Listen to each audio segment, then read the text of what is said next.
And we're back for another episode of That Time I Got Reincarnated in the Same World as an Anime Podcaster.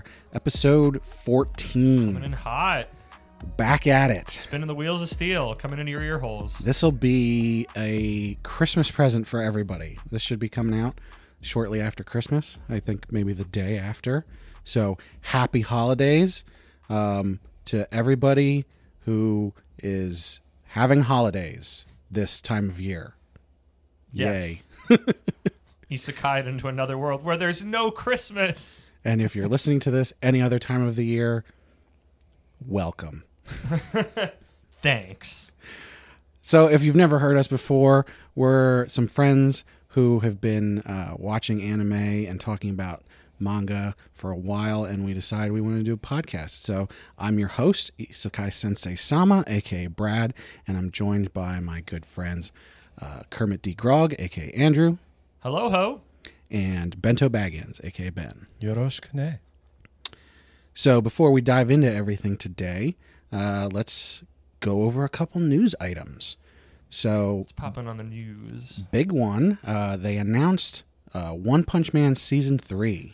Oh, did they? Now, everybody who knows about One Punch Man Season 2 Which we will do. definitely be apprehensive about this. However, they have announced that the studio that will be adapting Season 3 is Madhouse.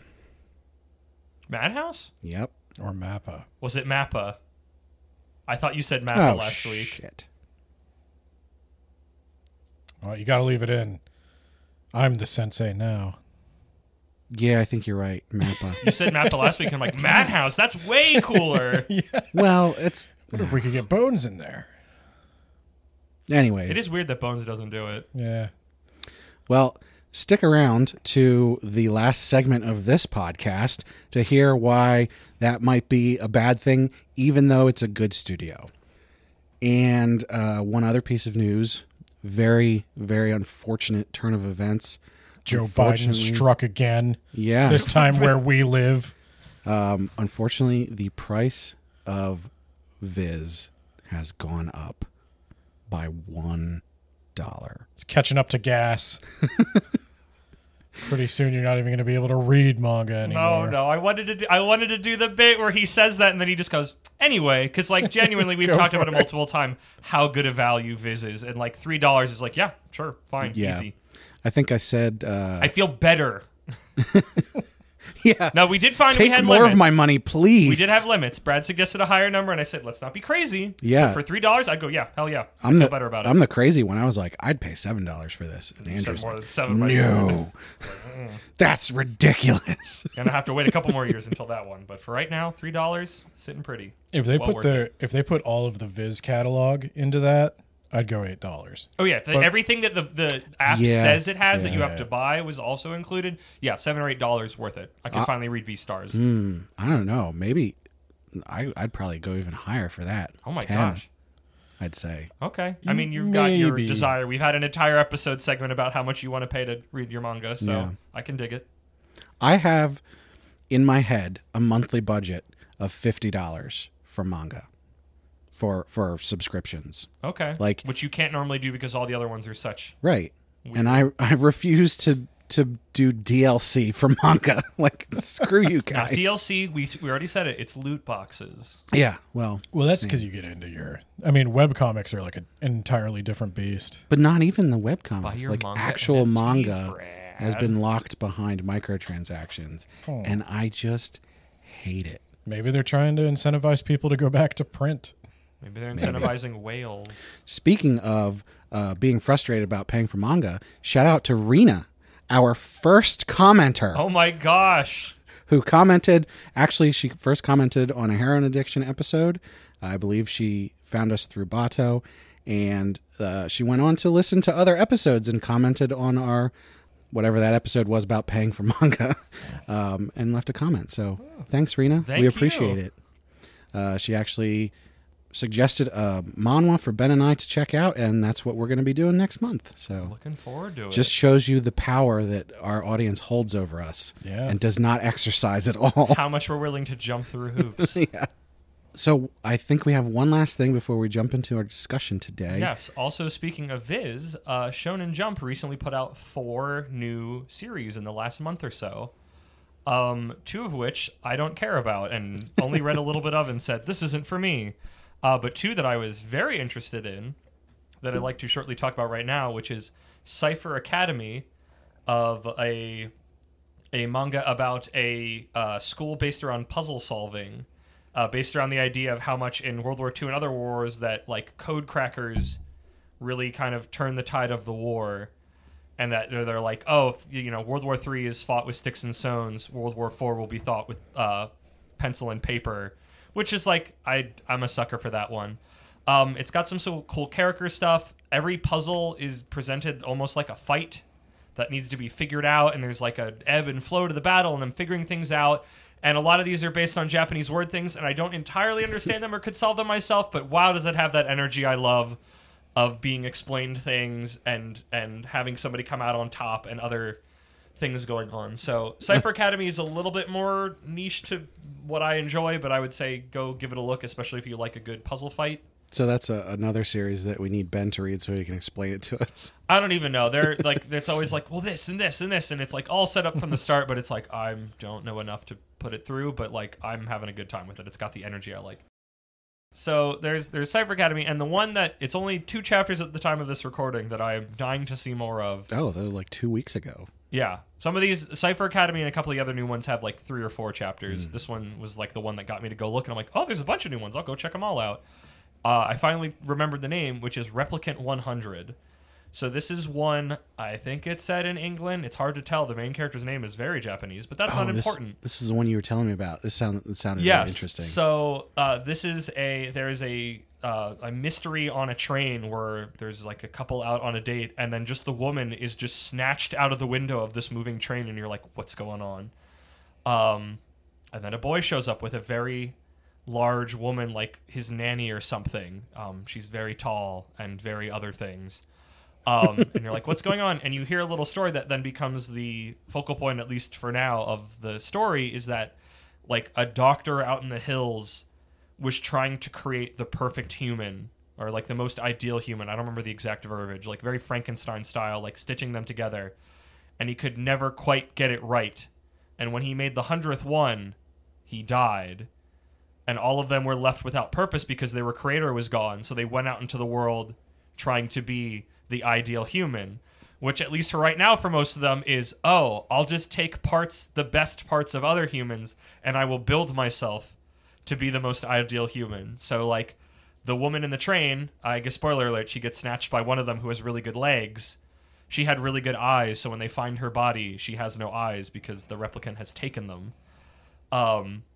Side note of all this has big JoJo energy.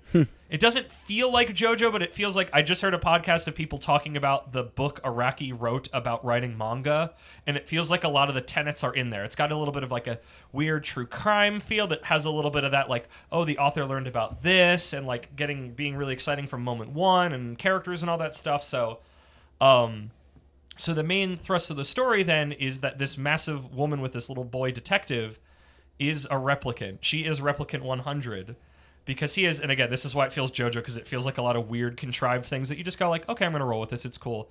His family has a weird thing where they can age very old and appear young. So they are the most supple for the replicants to take their body parts because they're just so seemingly forever young outwardly. So a bunch of them got into his house and massacred his family. And he's like, oh man, how am I going to get out of this? And he goes, when I turn 16, my body is going to be the most perfect to harvest for you guys to be the ideal human. So if you want my body, you have to kill all replicants. So then the one just murders all of them and goes, hey, the last one that guy made, the 100th one, was the strongest one. It's me. I'm going to stick with you and make sure you're alive, and we're going to kill all these other replicants, and on your 16th birthday, I'm coming for that ass. Not literally that, but that's kind of the concept. So there's like this weird... There's this interesting dynamic of, like, she's trying to keep him alive, but also, like, I'm going to harvest your body in a couple years, kid. You are meat. And it makes it an interesting dynamic on top of, like, the general soul-searching you get of, like, what does it mean to be the ideal human? There was like a part in chapter 2 that really smacked me with that, and I was like, oh, I feel that. So it's only 2 chapters in. I'm having a good time with it.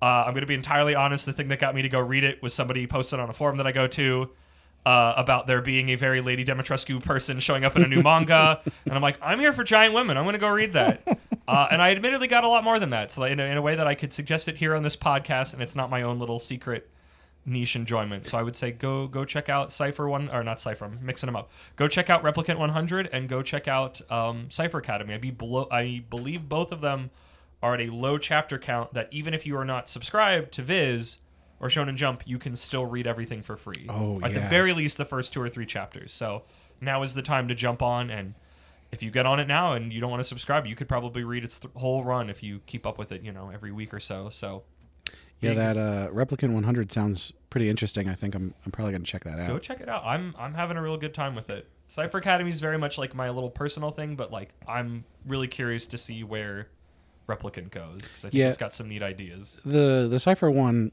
probably not so much my speed, but No. I might check it out just to give it a glance. It's got some other cool things going on, but I don't want to spoil them. But I would say big top recommend to Replicant. Cool. Check them out.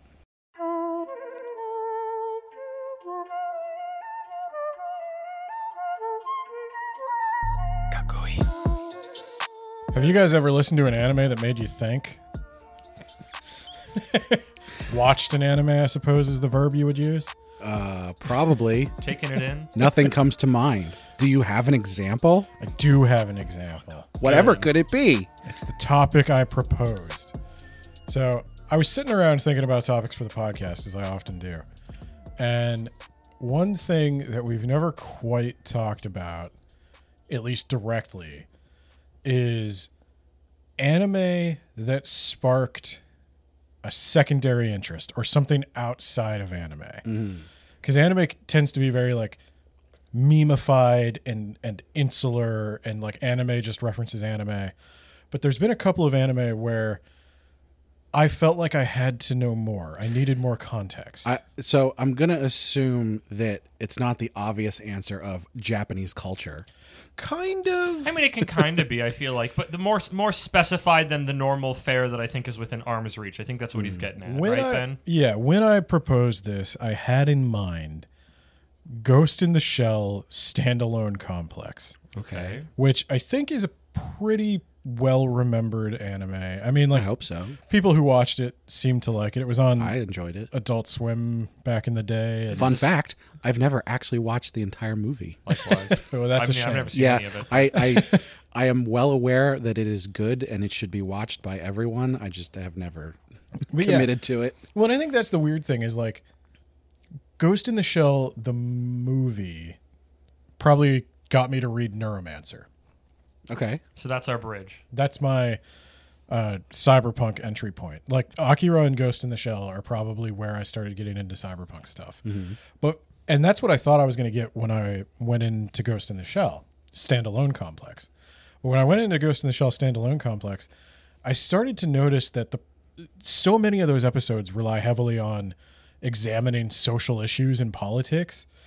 And there's a very Japanese flavor to the political struggles and the social movements. And that's, I don't know if they reference it specifically, but like that prompted me to look into a few things that eventually led me to realize that there were big student protests, that Japan, America's, base that we needed to defend against communism was actually like dabbling in communism. Okay. There was... So Japanese culture, but like for real, and not like the superficial kind. Very specifically modern or semi-modern. The time that anime doesn't get made about. Right. Yeah, like very specifically, how does Japan see itself?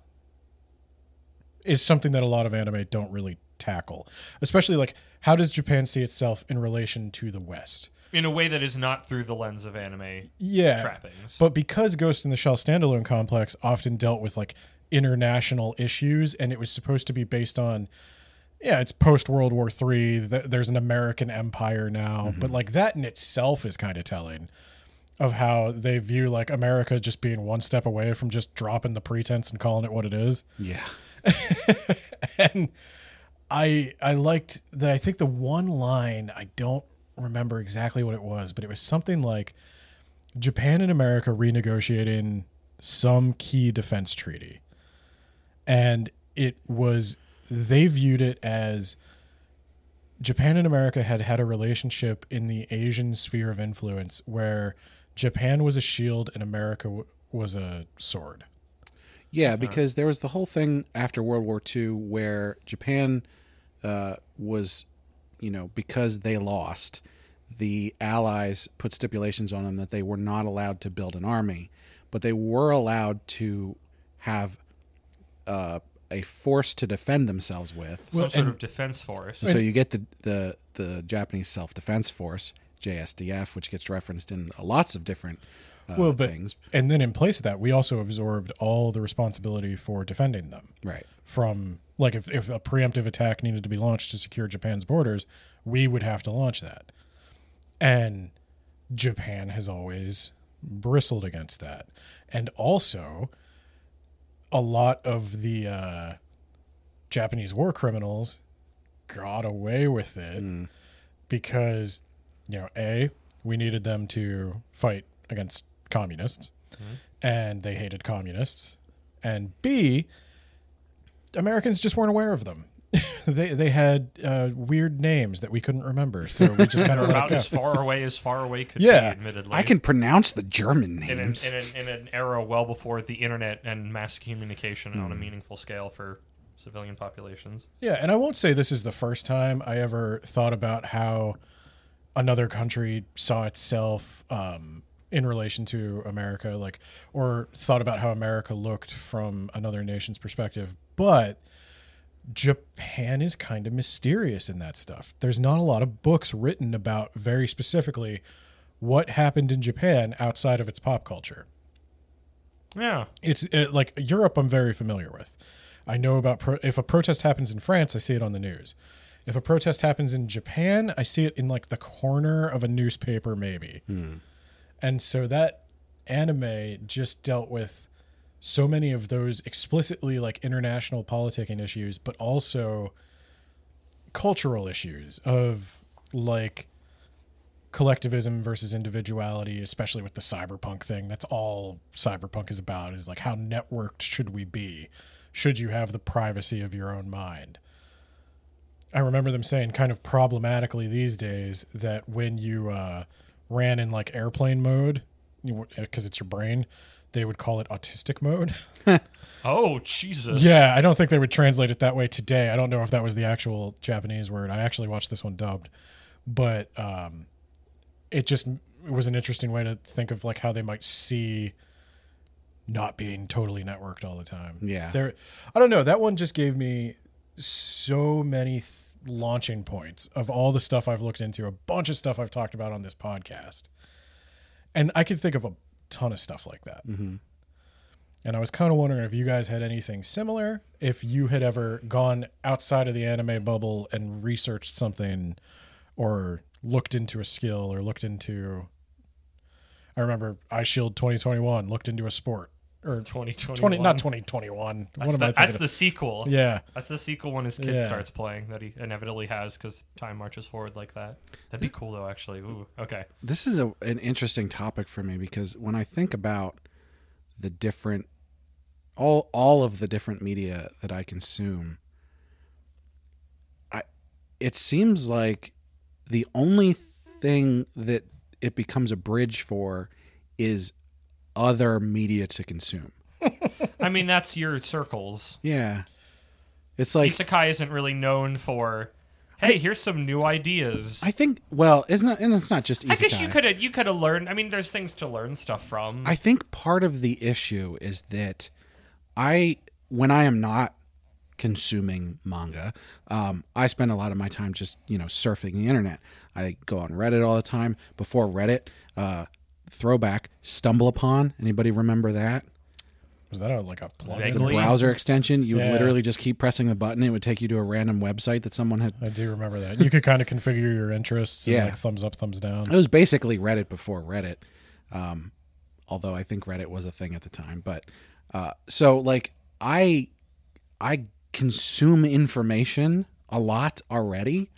And so a lot of the times when I come across something interesting like that in a manga or an anime or whatever, I already have some sort of basis. Brett already of information knows for that. everything. He's so smart and handsome. I know a little bit about most things.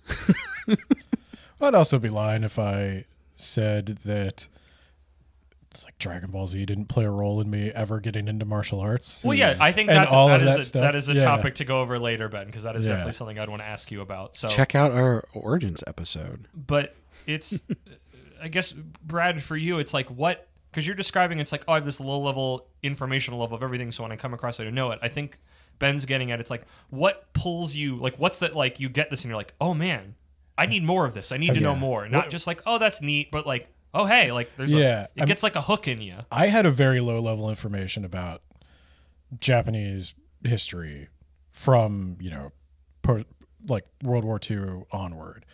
I knew a little bit about that. My grandfather fought in the Pacific Theater. Oh. But I had never done a deep dive into what the struggles were within Japan. Because one of the things that always comes out about Japan is that they're this collectivist, uniform society that they all fall in line and they all, work for the Zaibatsu for their entire lives. That's what they want you to believe. Well, and to some extent that is sort of something they export, whether intentionally or not, and it's really not true.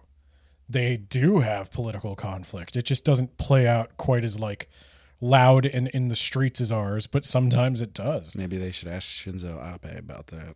Well, that's a too soon. It's a bit of a kettle of fish. Yeah. But that is another thing where it's like he had no security. Yeah.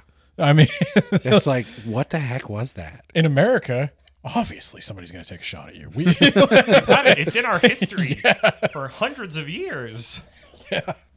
But no, Ghost in the Shell Standalone Complex was one of the first animes I saw where it presented Japan as a complicated society with political factions and varying interests. And I'm always interested in that because that stuff in anime, I feel like they like to sweep it under the rug sometimes. Yeah. I think sometimes any hint of conflict is taken out, and it's either taken out because they don't think people will get it. If you're trying to market something, I know we've talked about this early on, anime was censored and changed and made less Japanese. And now I think if you are making an anime, it's like, one, a lot of these are made for 14-year-olds who probably also, even though they're Japanese, don't have an in-depth knowledge of Japanese political struggles over the years. And two, they do think about a global audience, and we do have translators and stuff. And so, yeah, if you write a manga that's like deeply about the Japanese political structures in the 60s, it's like, who's going to read that? Me, I want to know about that. Like, it's this. I mean, I guess I'll bring mine on a little bit and explore this concept some more. Of like the one big one for me was reading, and I've talked about it here, Golden Kamuy, and going like, Japan fought a war with Russia, and I'm learning about Japan. Like, there's this entire island of natives, and it's like, well, how does the Russian population that's nearby work, and this war that happened, and the afterwards, and all of this, and it's just like how much none of that up to World War II, and even kind of after, is in anything. Well, and that's another thing. And I found it fascinating that this country, that it makes all this other media that I love, that is constantly hearkening back to its history, has this massive section in it that they just don't ever reference ever. Like, I think in our pop culture that we export as Americans, you know about Native Americans. You probably don't know. The Japanese know about Native Americans You and probably did before. don't know much about them, and what you know is probably wrong. But You're aware. yeah, you are aware that they existed. Whereas, like, the Ainu people, I didn't know about that until I freaking read Golden Kamuy, and I was like, yeah, I didn't know there was any natives on the island. yeah. And then you do a deep dive into it, and you find out that they're this tribe that lives in both Japan and Russia. Yeah, and and just thinking about, like, there was a war. How did that go for the Russians that had emigrated to Japan and this other island and the other way around. And it's just this fascinating time. And like that time period of like, I guess this is the turn of the century into the 1900s. Did I get that right? Mm-hmm. Sometimes I get my years wrong. It's like post-Civil War. It's post-American Civil War, but pre-World War One. Yeah. Like that zone. It's like just right after cowboy times that may or may not have actually happened. Well, and it was especially shocking because that was right after. I mean, on a global timescale, that was right after Japan had opened up. Yeah. And then within a couple of decades, they're beating a European nation. It's fascinating. Yeah. Like that is like that time period. Just I don't know what draws me to it, but it's like it's one of my favorite. Where it's like, hey, communications. Like we have electricity. Communication is getting more. We've got like actual guns, but they're not like full on like machine gunny bits all the time. Like there's a lot more organization, and like I'm a sucker for all the uniforms at that time because they're so like fancy and colorful, and it's just weird that there's just this giant dark spot where it's just like there's nothing ever based on any of that. I think you're just going to hear about ninja and samurai for the umpteenth time. I think it makes sense to be sort of attracted to that time period because I think what you get is sort of similar to how people are sort of really into like Civil War and stuff because it wasn't so long ago that you can't sort of put yourself in it. Yeah. But it's also long enough ago that it's still very different. I mean, I could make the argument that, at least for me, that the 60s are that, because things that are set in a sort of stylized 60s is like, here is this weird time that was within reach, but not from, it is a kind of mythic time. I think the for difference, me, who was definitely not alive anywhere near it. I think the difference to like the 60s is like, oh, they had television, you know, like that was a thing. Maybe not everybody had it. It was black and white or whatever, but it still existed. That person's daily life would not be vastly different from yours. Right. But it's still like, I don't know, like when you were saying earlier, Ben, of like seeing a Japanese like political through the 60s, it's like the same thing of like going back and like I was watching old clips from like original Sentai stuff and it's like, this is incredible. It is of an era and it's like you can only kind of get that stuff, it feels like, when it was just made at the time and you're going back to it and they don't seem to revisit it.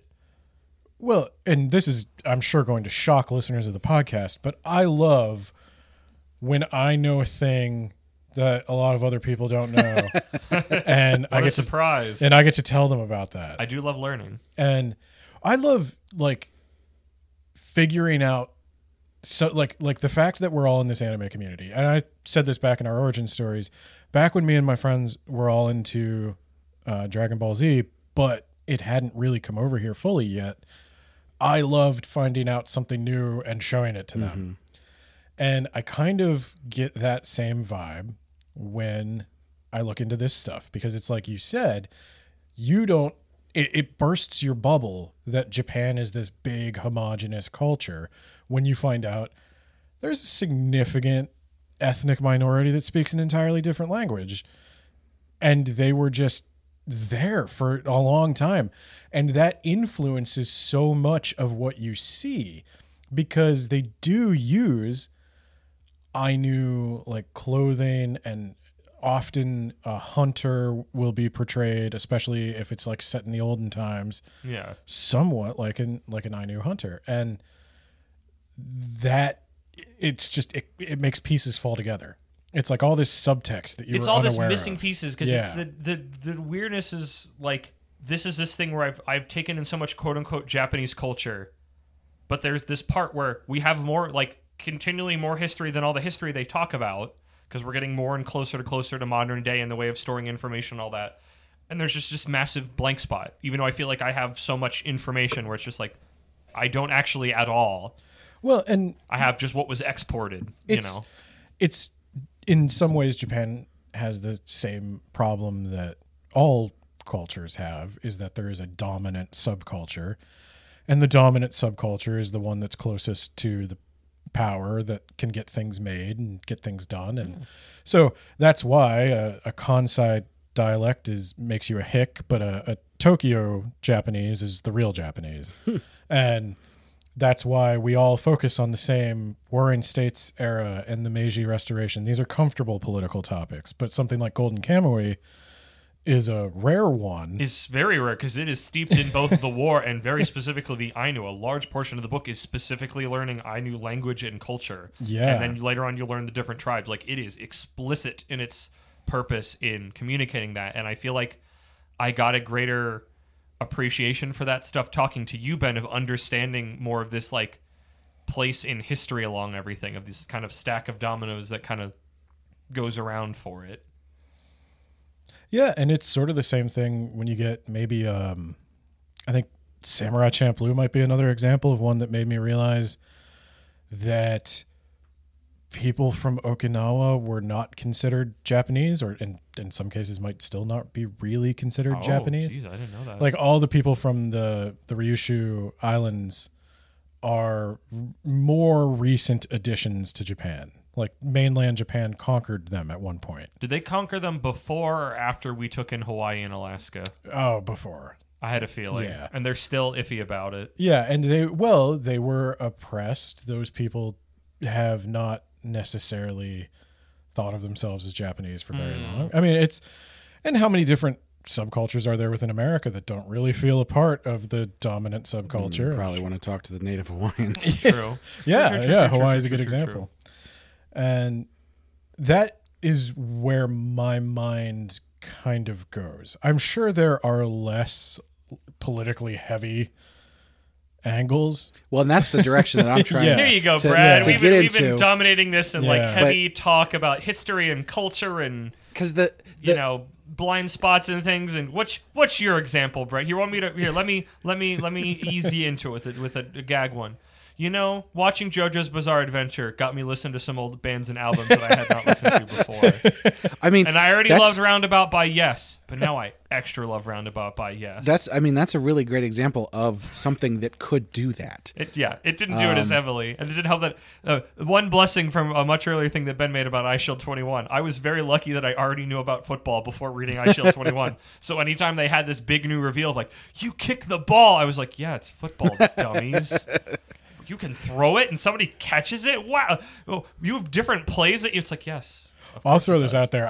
I did not. My mom is going to kill me if she ever hears this, because my mom loves volleyball. Played volleyball like well into her adult years. Hi, Ben's mom. I knew nothing about volleyball till I watched Haikyuu. Only once I watched Haikyuu did I realize, like, oh, there's like screens and plays and Yeah, that's why I love sports, because Yeah. I mean, iShield, I kind of knew it. Not that I was like deep into football, but I love those because it's that sense of learning other facts while I'm taking this in. It's one of the reasons I liked early Dr. Stone. It's just like I just like learning information. That was took it? the example I was. Oh gonna God, use. here, Brad, you can get into it then, Brad. Have it. Go. take Here. Dr. Stone. Well, I was gonna bring that up as like that was one where as we were watching it and they were going through what was tantamount to real science that he was doing, and those things would come up and it would make sense, and you would go, oh, you know, because this is how you make electricity, or this is how the electroplating process works, or this is how you generate or how you make Like a sulfuric battery. acid or whatever it is. Yeah.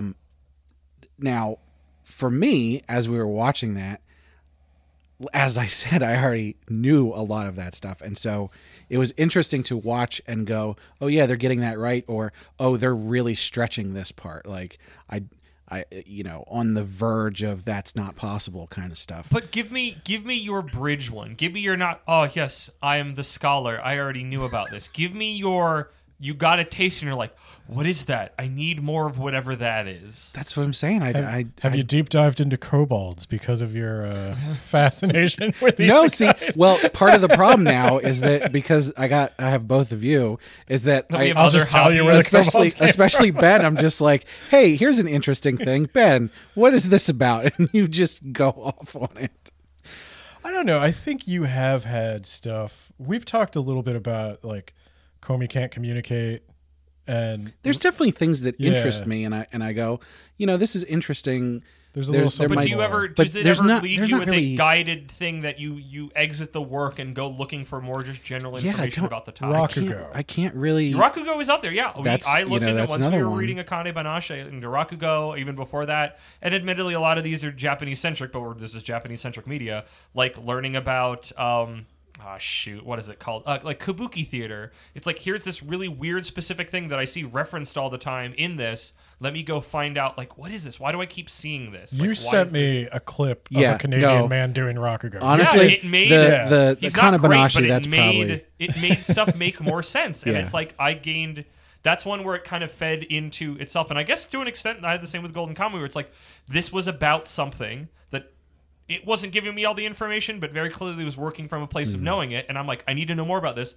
I went out and learned more. In Kane Banashi case, like, we found a freaking English Rakugo. I guess that one and didn't. then I came back, and because I had experienced it personally through a YouTube video, I had a better understanding about what was going on. Yeah, I would say that one's probably the closest that I really get to, like, going out and seeking additional information to more than just a superficial degree, because that was one where, you know, I read the first, you know, 1 or 2 chapters and I was like, this is really interesting, but as a visual, you know, just static manga, it doesn't really portray what Rakugo really is. And so because it can't. It's you a can't, manga. You can't draw a picture of a performance art. Right. Yeah. And so go out, you know, watch a couple different YouTube videos. I watched some like in actual Japanese with some subtitles. I watched some English speakers do it,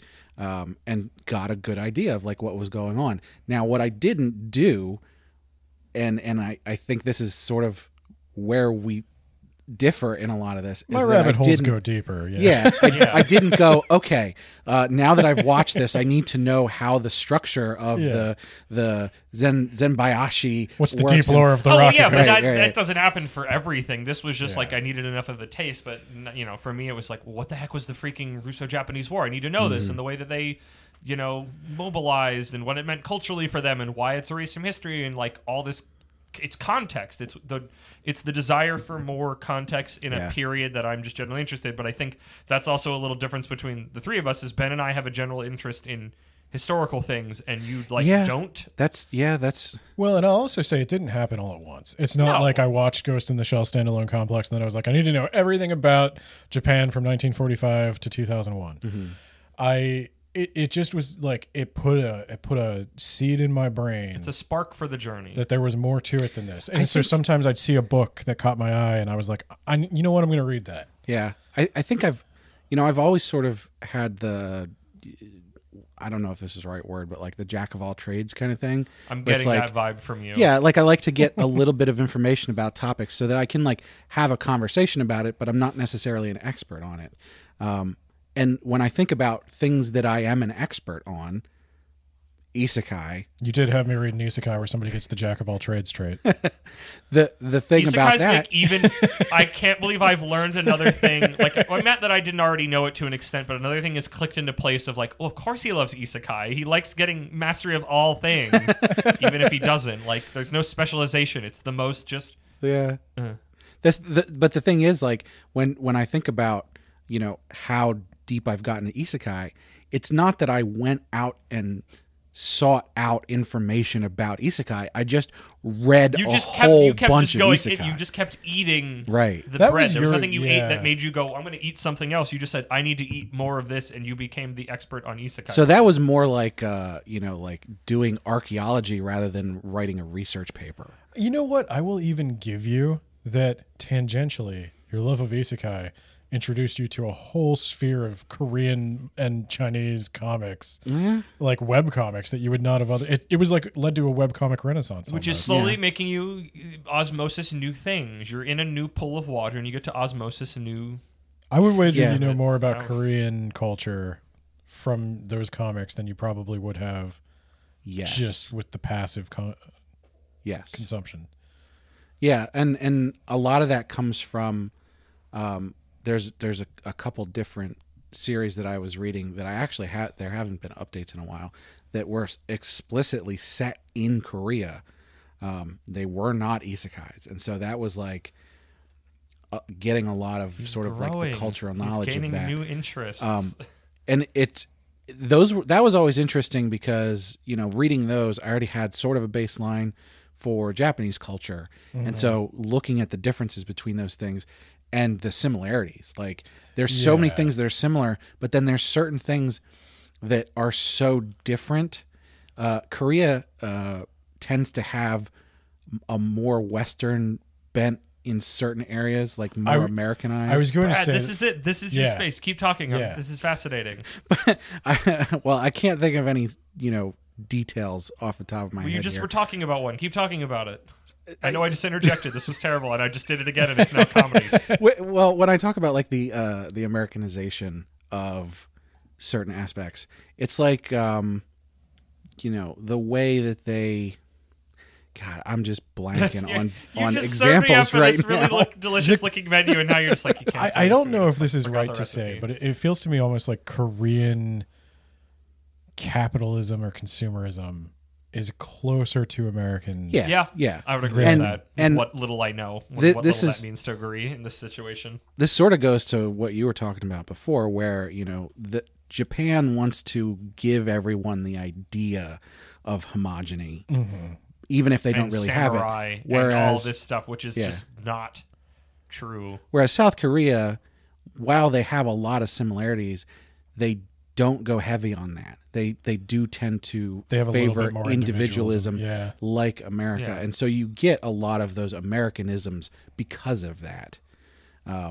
Again, I'm blanking on good examples. We fought a war, unfortunately, but in that country instead of towards it. Yeah, I mean, and honestly, as far as like military stuff is concerned, we have a similar relationship with South Korea as we do with Japan. But it came about in a significantly different way, and so it gets treated a lot differently. We didn't super explode them. We only regular exploded them. Well, and we regular exploded them for their own good.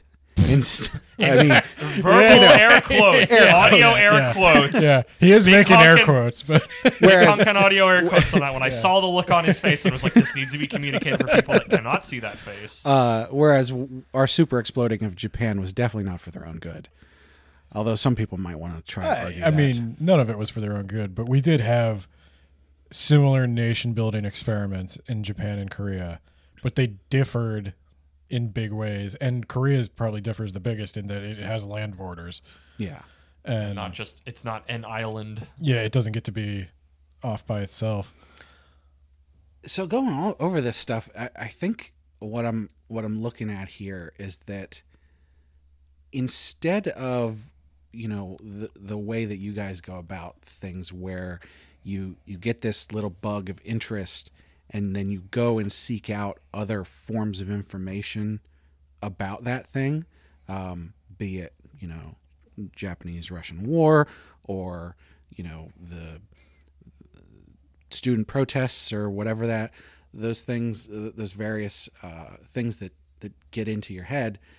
When I get that bug, I'm not going out and seeking different sources of information. I'm diving into the source of information that I was already in. If I may engage in one of our famous analogies, you are like a filter feeding whale who was like, the water around this area is very filling. It's got a lot of krill. I'm going to swim around this area a little more and filter feed it. And the little information tidbits will eventually add up into things that I can't remember to tell my friends on a podcast. Whereas you guys are like dolphins and you can chase after the shiny things. Yes, exactly. We can make a choice with our giant dolphin brains. I will ignore the fact that I'm also definitely the heaviest of the three of us, so we'll move past that. Whales are sleek and noble creatures. Didn't need to play the weight card here, bud. Well, Ben always talks about that, so I feel the need to point it out. I always talk about that I'm fat. I want to clarify. He did, but he implied in a way that we were insulting him. So that's why I'm taking umbrage with it. I have no problem with my weight. I have a problem with mine, but I'm not doing much about it. Okay, here's a last little, as I feel like we're coming to the end of the segment. Let me spin this 180. So we talked about things that we saw them in anime and manga, and then we were curious and we went to go research them. What's something that you're deep into that you know a lot or that you've researched into that you would love to see in a manga or anime? That's a really good question. I wish I wasn't so off this week. I have an answer. You did almost die earlier this week. You get a pass. Maybe I'm still grilling you and roasting you, but you do get a little bit of a pass. What do you got, Ben? So I haven't read it. I know it exists, but every time I walk past that Vinland Saga manga, yeah, you got your weird Viking thing. Yeah, I'm also into like Old Norse and the Poetic Eddas and all of that. So that's another weird like culture I just clicked with me. I dove into. I've heard it's good, and I that's one of those ones where it's like I say to myself, I want to watch that. I wonder when that will happen. That's been kind of my thing, but like I've looked at it. I wanted to read the manga because I'm more of a manga person, and it looks so good. And every time I walk past it, I just see how many there are and like how expensive it is. And I haven't done it yet, but I probably will pull the trigger on that at some point because I'm very interested to see how they do it. I understand it's done pretty well. Maybe one of these slower seasons we'll check out the first season. Yeah, I'd be up for that. That could definitely go on the list of just in case. In case of fire, break glass. Okay, so I have an answer. You have an answer, Brad. It's sort of unfortunate. It's a story about a man who reads a lot of isekai. Okay, stay with me. So in the hundreds, he reads hundreds of them. I thought about the one thing that I actually really get into, and I sort of just, I don't know if deep dive would be the right word, but something that like I will something watch. That you are like passionate about, that anytime this particular topic comes up, you're like, I want to absorb that information in particular. Yeah, like I will sit there and watch, 15, 30-minute long YouTube videos on space stuff. So, when all the cool stuff they're doing with the James Webb Telescope and the way that neutron stars work and turn into magnetars. And I was watching a video last night about strange matter, which is made out of strange quarks, which could be the most stable form of matter and might turn other matter into strange matter. And so these are the kind of things that I just like when I see that information, I just need to absorb it. Can PBS Eons get a manga or anime adaptation? I mean, make something about space that's like cells at work. It's just anthropomorphize these concepts and express them through funny segments with cute anime girls. Yeah, the stuff about like all dressed up in their uniforms. How did the universe start? Is the Big Bang the answer, or are we just inside a massive black hole and we're so far inside the event horizon that you can't even tell? How does quantum fluctuations bring about the existence of matter that we are? Like, how do we actually exist? Like all those kind of things. I think like anime Carl Sagan? Could you really turn that into entertainment? Dr. Stone meets The Martian, kind of. Yeah. Like you could, if somebody had to like go and solve those issues in space. Like you could do like a Dr. Stone in space, which I think is just Dr. Stone later if we ever get there. Well, like hard sci-fi, like Isaac Asimov and all those people, and even more recently with that one everybody loves, The Expanse. Mm-hmm. Like those stories are super science heavy. They're very realistic, but they also find a way to get some sort of human characters and a plot in there. Yeah, they could do that with an anime. Here's the problem. I don't like watching TV shows anymore. Yeah, no, but if it was an anime. Right, if it was an anime or an isekai manga. It's possible. If we could get there's that isekai you described where they get like reincarnated as like the AI on a starship. Yeah, that's very much not scientific. Bummer. It's awesome. The one where they got reincarnated as an anime AI on a spaceship wasn't realistic. AI. An animation intelligence. I mean, that's just me now and for Western cartoons almost. Okay, so homework for our audience. Please let me know if you know of a very physics-based manga or anime or manhwa. That's fine sci-fi, too. sci-fi hard science. Yeah. Yeah. Help me out here. Yeah, that'll be interesting. Yeah. Okay. I'm going to make mine quick. So we're getting in the segment. But this is a confluence of many things, both in my general life and my love of particular things in anime and other things that I would love to see if it was done properly. I would love an anime about roller derby. Oh, yeah. That is... I'm surprised that doesn't exist. That is, I don't think there's roller derby in Japan. I don't think that's a thing they have. Now I'm really curious to go Google that. like air gear is the closest thing. Yeah, Yeah. I am the head NSO or non-skating official for my local league. I don't think that's come up on this podcast. I don't think yet. it has. That's why I was very excited to talk about it because it's something new I could talk about that I know about. It's an amazing reveal. And help officiate all over the area where we live for a bunch of teams, and like I think a not like super souped up version. Like I don't want like crazy like guns and stuff. But I would like. I feel like it's there. Like it's a sports anime. At least in the West, in America, like there are male leagues or intergender leagues, but for the most part, derby is a female sport. Like. Freaking Japan's good at making a bunch of cute anime girls. They're getting better at making them tough and muscly. They literally derby is like the most like, again, not that Japan is always or anime is always the best about it, but this is like literally you need the entire gamut of human forms to play derby. You need small people, you need tall people, you need wide people, you need thin people. Like there is a space for everyone. And like to put that into an anime where you can get like freaking like One Piece style, like this one's a giant, this one's a small one. They've got really long arms and just like. Have that on skates with cool outfits.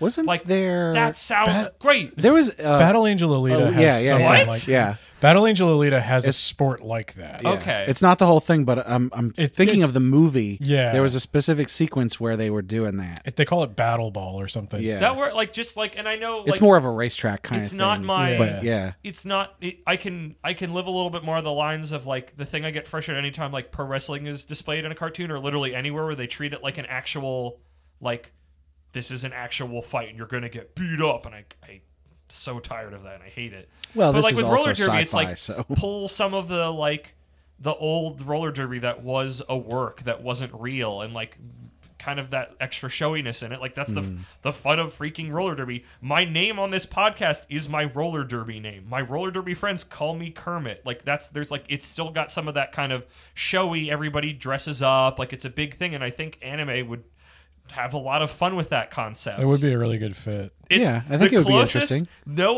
No joke whatsoever. The closest they have gotten, and I would not want an attempt like this, but like genuinely, I was like, this is actually fairly similar to roller derby in ways, was Keijo, which was a quote-unquote sports very horny thing about women in bikinis on like islands on the water having to knock each other off with their butts and boobs. But genuinely, like they're like Yeah. the areas of legal contact point in roller derby, it's kind of similar. You got to hip check people off the thing, and it's like it reminded me of it a little bit. I'm not gonna lie, but like that's not roller derby, but like the pieces are there, is what I'm saying. You just got to make them cool and tough. Does anybody else have any other major things they want to talk about? I feel like Let's move on. we've kind of captured that. So I guess listeners, if there's something of an anime or manga that you watch that got you to learn another thing that's kind of outside the general bounds of manga or anime, share it with us. We'd love to hear it.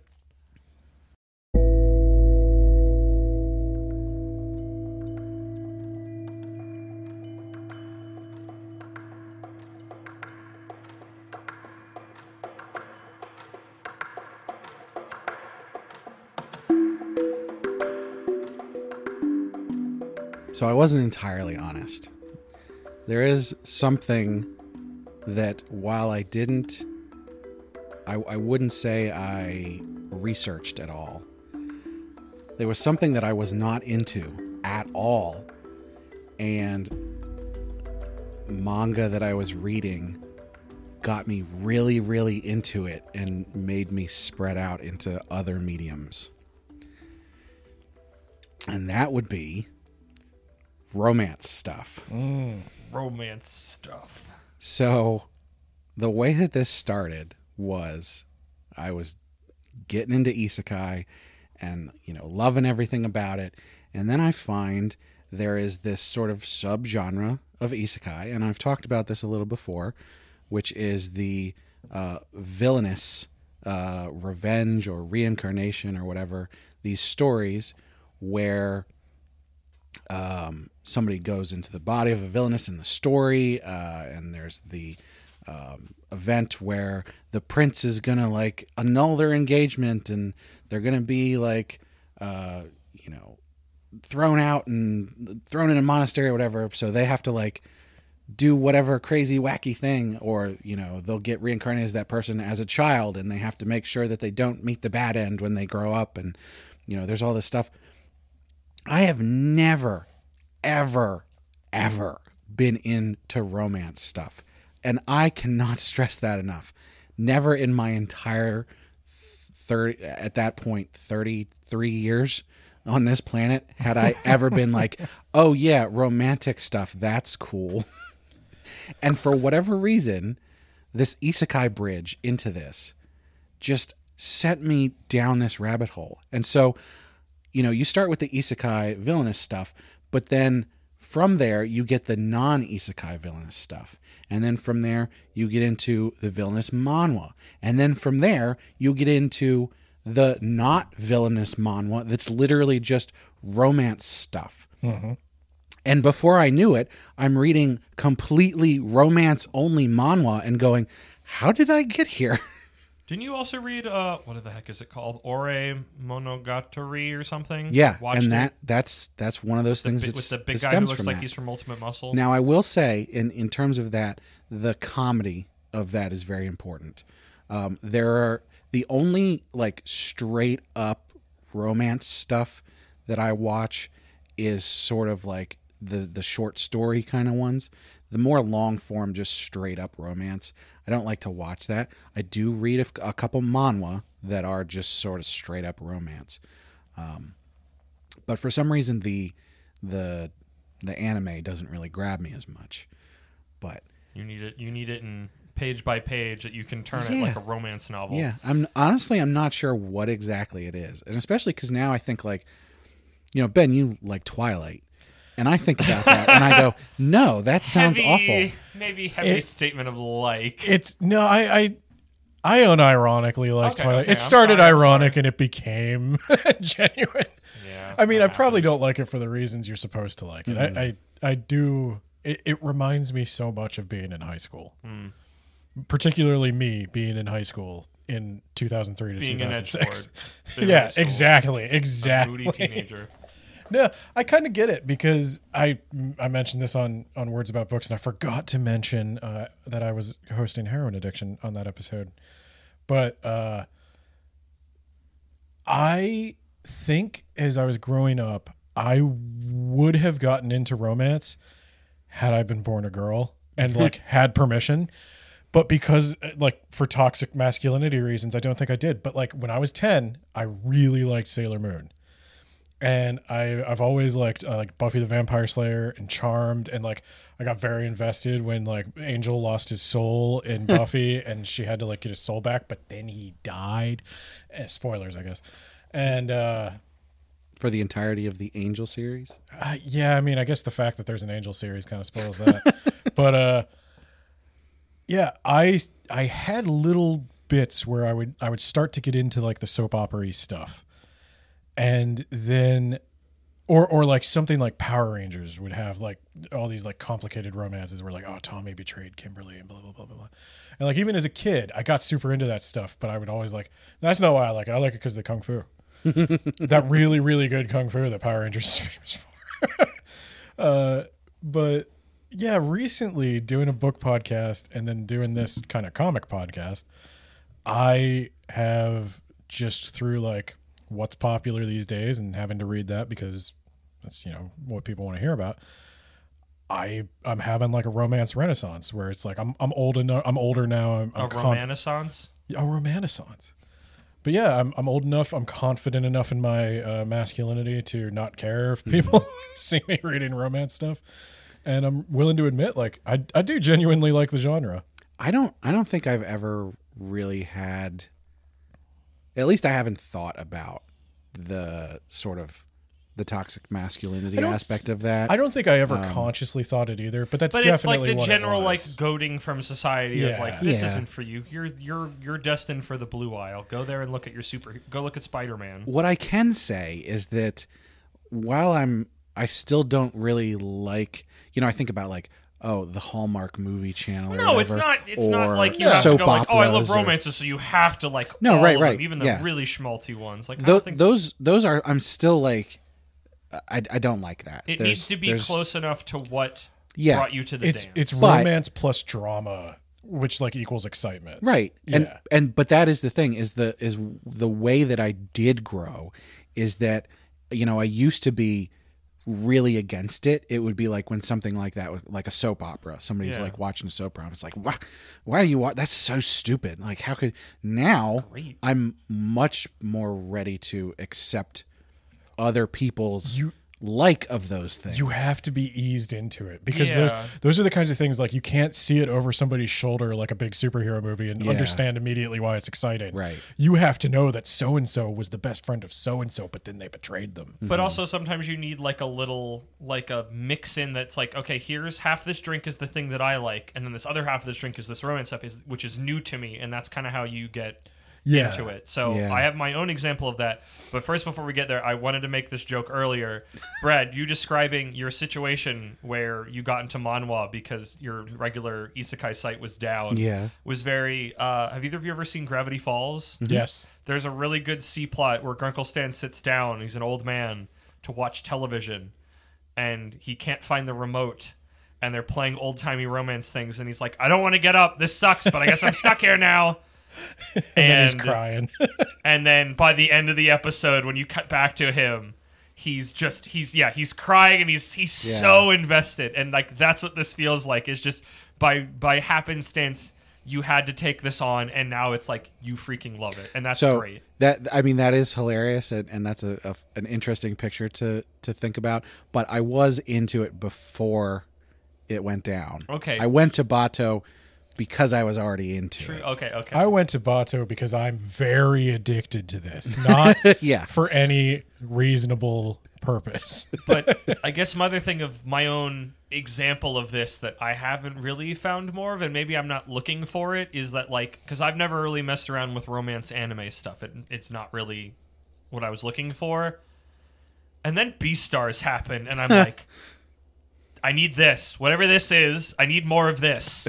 This makes sense to me because they're animals. This makes sense. Because That's your isekai.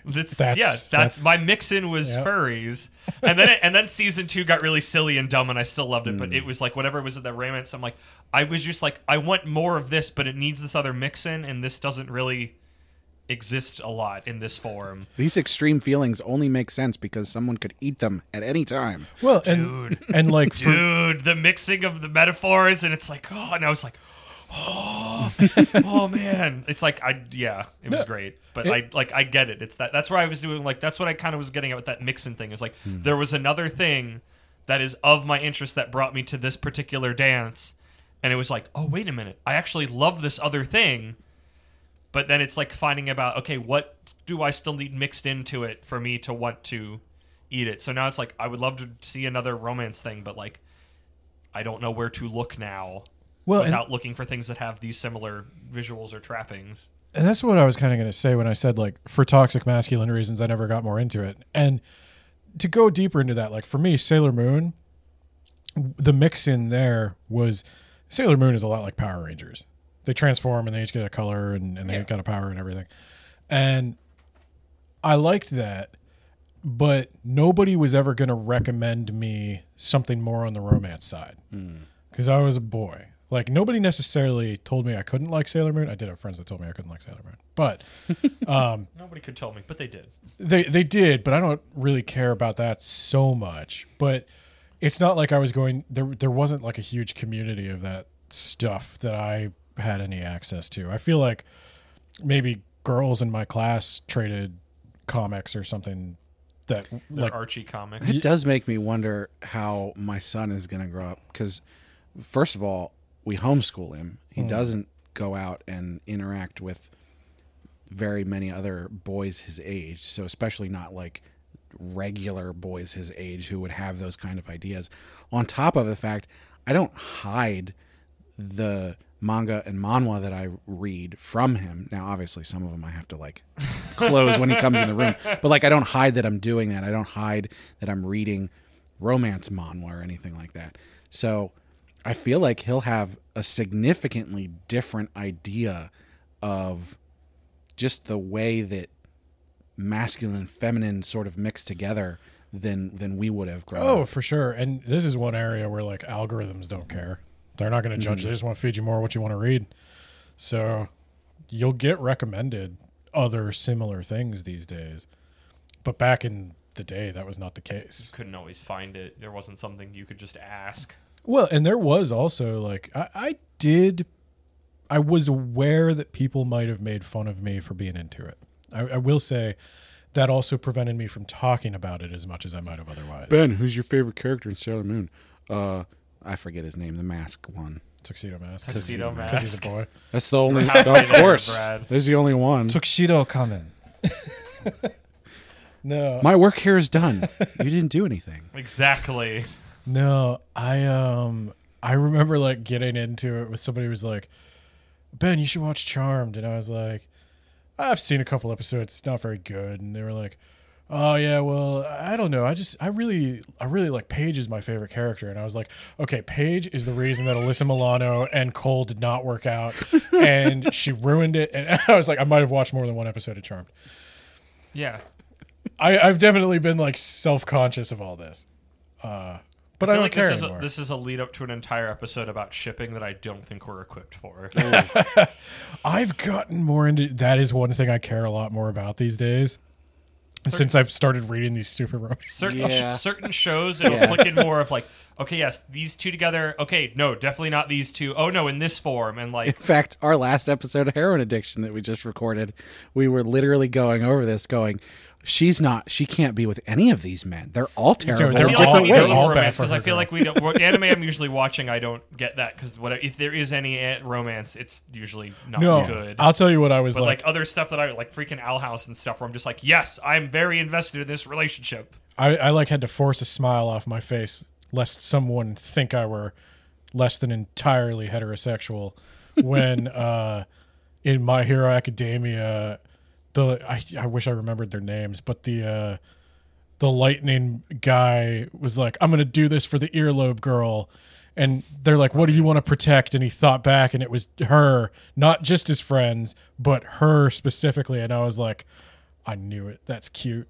That one's cute. That one's got the added little benefit of like their powers are like kind of, they work together a little bit, like a earphone jack, even though her she doesn't really have electric, like it just kind of it clicked. Yeah. But yeah, No, I it's care. fun to put like things together and go, you guys, here you go. I care more about that. Kissy. I will be disappointed if the series ends without telling me if they made it or not. like as a couple. I care about that relationship way more than I do Deku and Yeah, anything else in the Uraraka. series? Deku cares? and Ochako He's are ace. like, Who cares? eh. That one's that's too what I love obvious. about Like One they set it up Piece. right away.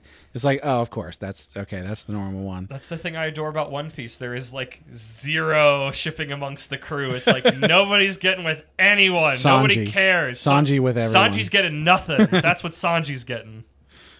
But yeah. I think the answer is all of us love romance stuff and we want more of it.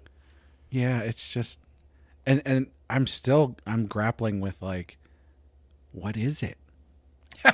what is the thing? Because I enjoy humans, it. romance, I definitely freaking- enjoy it. it's We're great. we're literally doing a whole series. I think it might just be a part of the human experience that everyone wants to have, but we're all very like, Yeah. we've got a lot Dude. of hang-ups about it, Yeah. and we don't know how to dude, talk about yeah.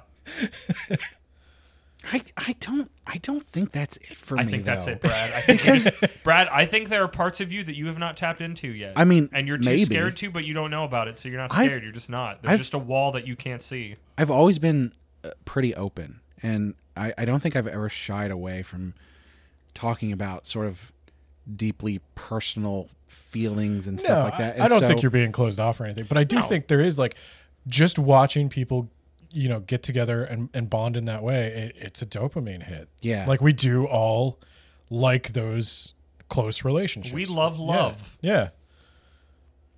I'm not saying you're lying or keeping things away. No, I think you're just having But fully explored your own head. Yeah, I I'm think not saying I haven't my freaking self explored out anyways. This is not in way any throwing shade. I think it's just like I think you just haven't discovered your entire self. I think a lot of times, I think I can be fairly introspective, and I a lot of times I try to be introspective to like be a better person and all that kind of stuff. So when I think about this and I go, okay, where did this come from? What part of me is this coming from? Like what? And not being able to find that answer, whereas almost everything else about me that I can think of, I can go, oh, this is like how we talked about why I got into Isekai in the first place. Like I have a very clear notion of why that became something that I latched onto. But with the romance stuff, I can't find the seed. What was the nucleation point of that? That's your journey. That's the thing you're going to dive into and find out. That's your question that you want answered. I do kind wanted of to know what what you Japan mean. was doing with their fight with Russia. You want to understand why you like romance stuff. Yeah. It's like the same thing. Yeah, you want your big girl comics? I'm doing my manly history stuff. No, but I do kind of understand what you mean. I do understand what you mean because, like, there is something about each romance thing where it builds tension and then it will eventually, if it's good, relieve it by having a satisfying conclusion. Mm-hmm. And that is most stories. If you break them down to like their most basic components, you build tension, you relieve it. Will they? Won't they? Yeah. And then for romance, though, it is hard to pinpoint exactly at what point, why do I care about this character? Why do I care if they have a good relationship?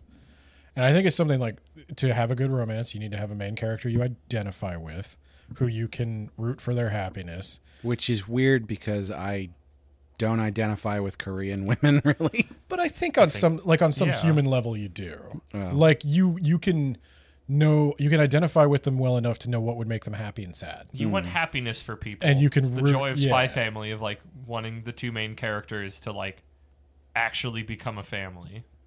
My empathy got overloaded. Yeah. Well, I think it's the same thing with Spy Family because Spy Family isn't necessarily a romance. I don't have... In fact, it's basically not at all. No, but I those want... moments when you see them come together and like, oh my gosh, are they going to kiss finally? Like, those are exciting. It's that, again, it's the potential. It's like, oh my gosh, they'd be so perfect for like, this is really cute and adorable. And you want to see them actually get together and them having a little couple moments. It's like, it's so heartwarming. It just feels good. Yeah. And it's not even like you want them to get together for like romantic or sexual reasons. You want them to get together to be a complete family. Like, if Lloyd and Yor admit their feelings for her, then Anya has her mom and dad. And it completes... Everybody's having a great time. Yeah. You know, this just popped into my head. There's also an aspect of this, which is watching a train wreck. Okay. Because I'm thinking of a specific series, but like there's a couple different series. And honestly, Villains Are Destined to Die, which was our last Heroin Addiction episode, sort of has this where it's like the drama is dark and like you don't know if something good is going to happen, and there isn't that like that they're in love kind of thing. And so while you have the romance aspect of it, that's not sort of the main point. It did tickle the same like dopamine nerve when she would tell somebody off who really had it coming. Yeah. And you could see them like absorb it and be like wounded by it. Yeah. And I was like, yeah, get him. But there's this one series, this one manhwa that I continue to read, even though it is objectively terrible. More than one. Well, the one that I'm thinking of is probably the worst. And what's part of the fun of it is that in the comments section, everybody agrees that it's terrible, and we're all only there just so we can get to the end because we need to see the comeuppance of the main antagonist. My God, if that isn't like every good webcomic ever. But as we're going on this journey through this series, the main character, the female lead, is just the worst. She's got no sort of presence, charisma. What's the word I'm looking for? Like her ability to Being do empathetic. anything. Or competence. Agency. She's got no agency to her. Thanks, Ben. And like she's constantly relying on the 3 or 4 men around her that can actually do anything, and she's literally just like along for the ride. And so in the beginning of the series, you were like, oh, you feel sorry for her because this saintess person tricked the prince to get their engagement annulled, and she's being terrible and treating her horribly, and she tried to kill her, and so you're getting through this and you're like, oh yeah, we need to get to the end of this series so we can see the saintess beheaded because she's such a bitch. But then it goes into this sort of second arc where she's literally just getting dragged around by these men, which they need to do because she has to do things that are good for her territory, but she is so incompetent and that word, no agency. She's such and a you're just like, passenger. Get you're in just the like, robot princess. Right. Yeah, Come on. yeah. it's just like, and it's like, this is terrible. Like I would, this is like a 2 out of 10 for me. And going under a 5 for me is a big deal. Your ability to hate read is And an incredible skill that but that's the thing fear. is that I'm still reading it, and there's something about it, and it have to might just be know. because it's so trashy. Yeah. Just gotta know. There was a webcomic way back in the day called Dominic Deegan, Oracle for Hire. What for hire? Oracle. Oracle for hire. And I don't think I've read that, but that sounds familiar. it was in a lot of the web rings when those existed. I read that, and it was for similar reasons. Like, it was not good. I mean, it was not well drawn at all, and it was not particularly well written. But like, somehow this dude managed to make a living writing it. And I say somehow, but it's like I was there. I was reading it every week, and it was like that. It was just like this high drama, like terrible art, borderline nonsensical story, and there was just something, this je ne sais quoi that kept me going. Like I somehow attached to those characters, and I was like, I just gotta know where it goes. Well, I should point out, because as we've talked about before, there are a lot of series that I read that are just objectively bad, but there is something about them that is still interesting to me, so I continue to read them. This is the one series that actually pisses me off. And You literally hate still reading. Yeah. Yeah. So After every chapter, I'm just like, how dare you? honestly, yes. After every chapter, we all go down in the comment section and we go, Connie is such an idiot. How is she still alive? What is she doing? Why are these men still around her? She can't do anything. Why do they like her? This doesn't make any sense. Don't read it. I'm not going to tell you what the name of it is because it's literally like I don't want to give it more attention. I want it to fail, but I need to know. It needs to live. The faster it In fails, infamy. the faster they'll just wrap it up and be like, okay, Saintess beheaded and we're good. We're done. And then we'll all be like, oh, finally. Feels weird to call a villain a saintess. Well, I mean, in the original novel, she was the Saintess and she has the power. And except when she gets isekai'd into the world, she's like, I'm the Saintess, so I'm the main character. Everybody should love me, and I'm going to have sex with all these different men, and I'm going to seduce the prince. And yeah, she's awful. It's just The worst. only coochie person energy. worse in this series than the main character. Yeah. You got it out. You feel better. Well, that was a I, sigh. I of don't a have weight. an answer yet. That was a sigh But- of a weight taken off of shoulders, even if only a little bit. Yeah. So I wonder if anybody listening to us right now has something that's completely counterintuitive to their personality that they got really into. Drag also. Got really into drag shows. You know, I keep seeing you tweeting about that. I and I'm love like, where is this horror coming drag. from? I love the Boulet Brothers Dragula. I don't know why. This kind of has this is Nothing to getting do with anything. further and further from anime. But Yeah. like, I love the Boulet Brothers Dragula. I'm super into it. I have very strong opinions. I had this moment where I knew nothing about drag before I started watching the show, and I have watched so much of it that somebody came out impersonating somebody else, and I was like, I know that wig, and I shouted it so loud. My neighbors probably heard it, and I was like, what a baller move that was. Like, that wig. What a flex. Yeah, no, and I'm sitting there, and my wife was just staring at me. She's like, you've come a long way. I like, that wig with those shoes, what a baller move.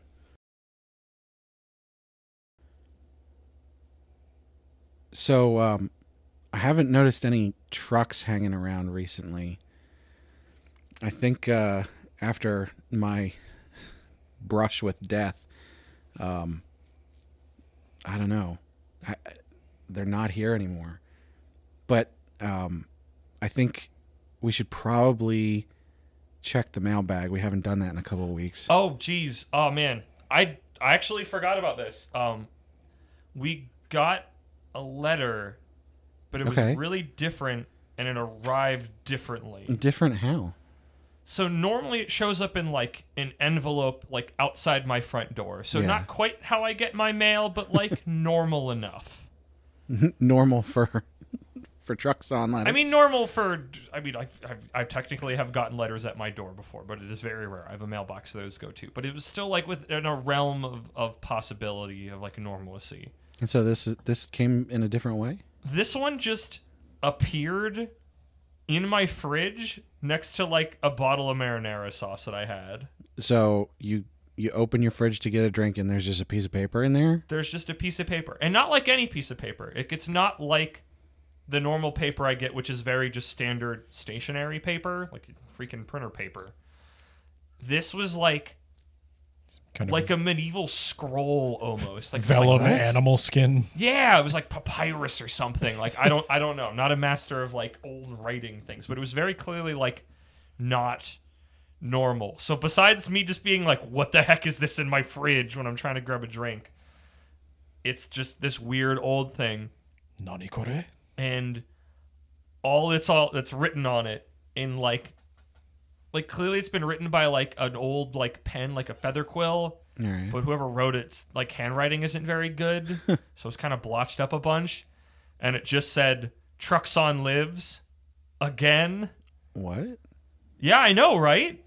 Like I think we didn't hear from him last week, and I guess we thought he was related to that incident you had. Guys, when I almost got hit by that truck, the truck that was coming right for me got hit by another truck. I think that was Truxon. Did Truxon get Truxoned? I think he's on the run. Huh. I probably should have looked through the wreckage. But I was not going to hang around there. No, and I mean, from what we talked about, it got cleared up pretty quickly, so... That's weird. I probably should have checked for And survivors. I crawled through the twisted part of the wreckage. Honestly. No, I don't blame you for just wanting to get out of there. No, but I think Truxan's out there. Well, I guess wherever I mean he if is, we I really hope Truxan. I have no idea if you've been isekai'd how you will hear us. I hope we can shout through the ether enough that you somehow can hear us. I guess we have to take it as face value. Speak directly into the marinara. Please. Oh my gosh, yeah. It's his Italian heritage. I think that's why Oh he's my like he God. zeroed in. I think he has the ability through his truck to like send things, but I think he might be stuck there. I don't know. So maybe I just need to like go. We'll play the podcast. Draw an into, upside down pizza. pentagram with marinara. I'll draw a pizza. I'll draw a pentagram on a pizza. Yeah. And we'll play the podcast into that, and he'll be able to hear it. I hope he can. I mean, if it's from him, I hope he can give us some more information. Yeah. So Truxan, when you're able to hear this, however the heck that's going to happen, please send us another more complete letter about what your situation is. We're very curious, but even more than that, we're worried about you, especially after recent events. We want to know you're okay. Yeah. Please let us know then, whatever's going on, and we'll help at least try to keep you entertained while we wait. Oh man, I'm worried about that guy.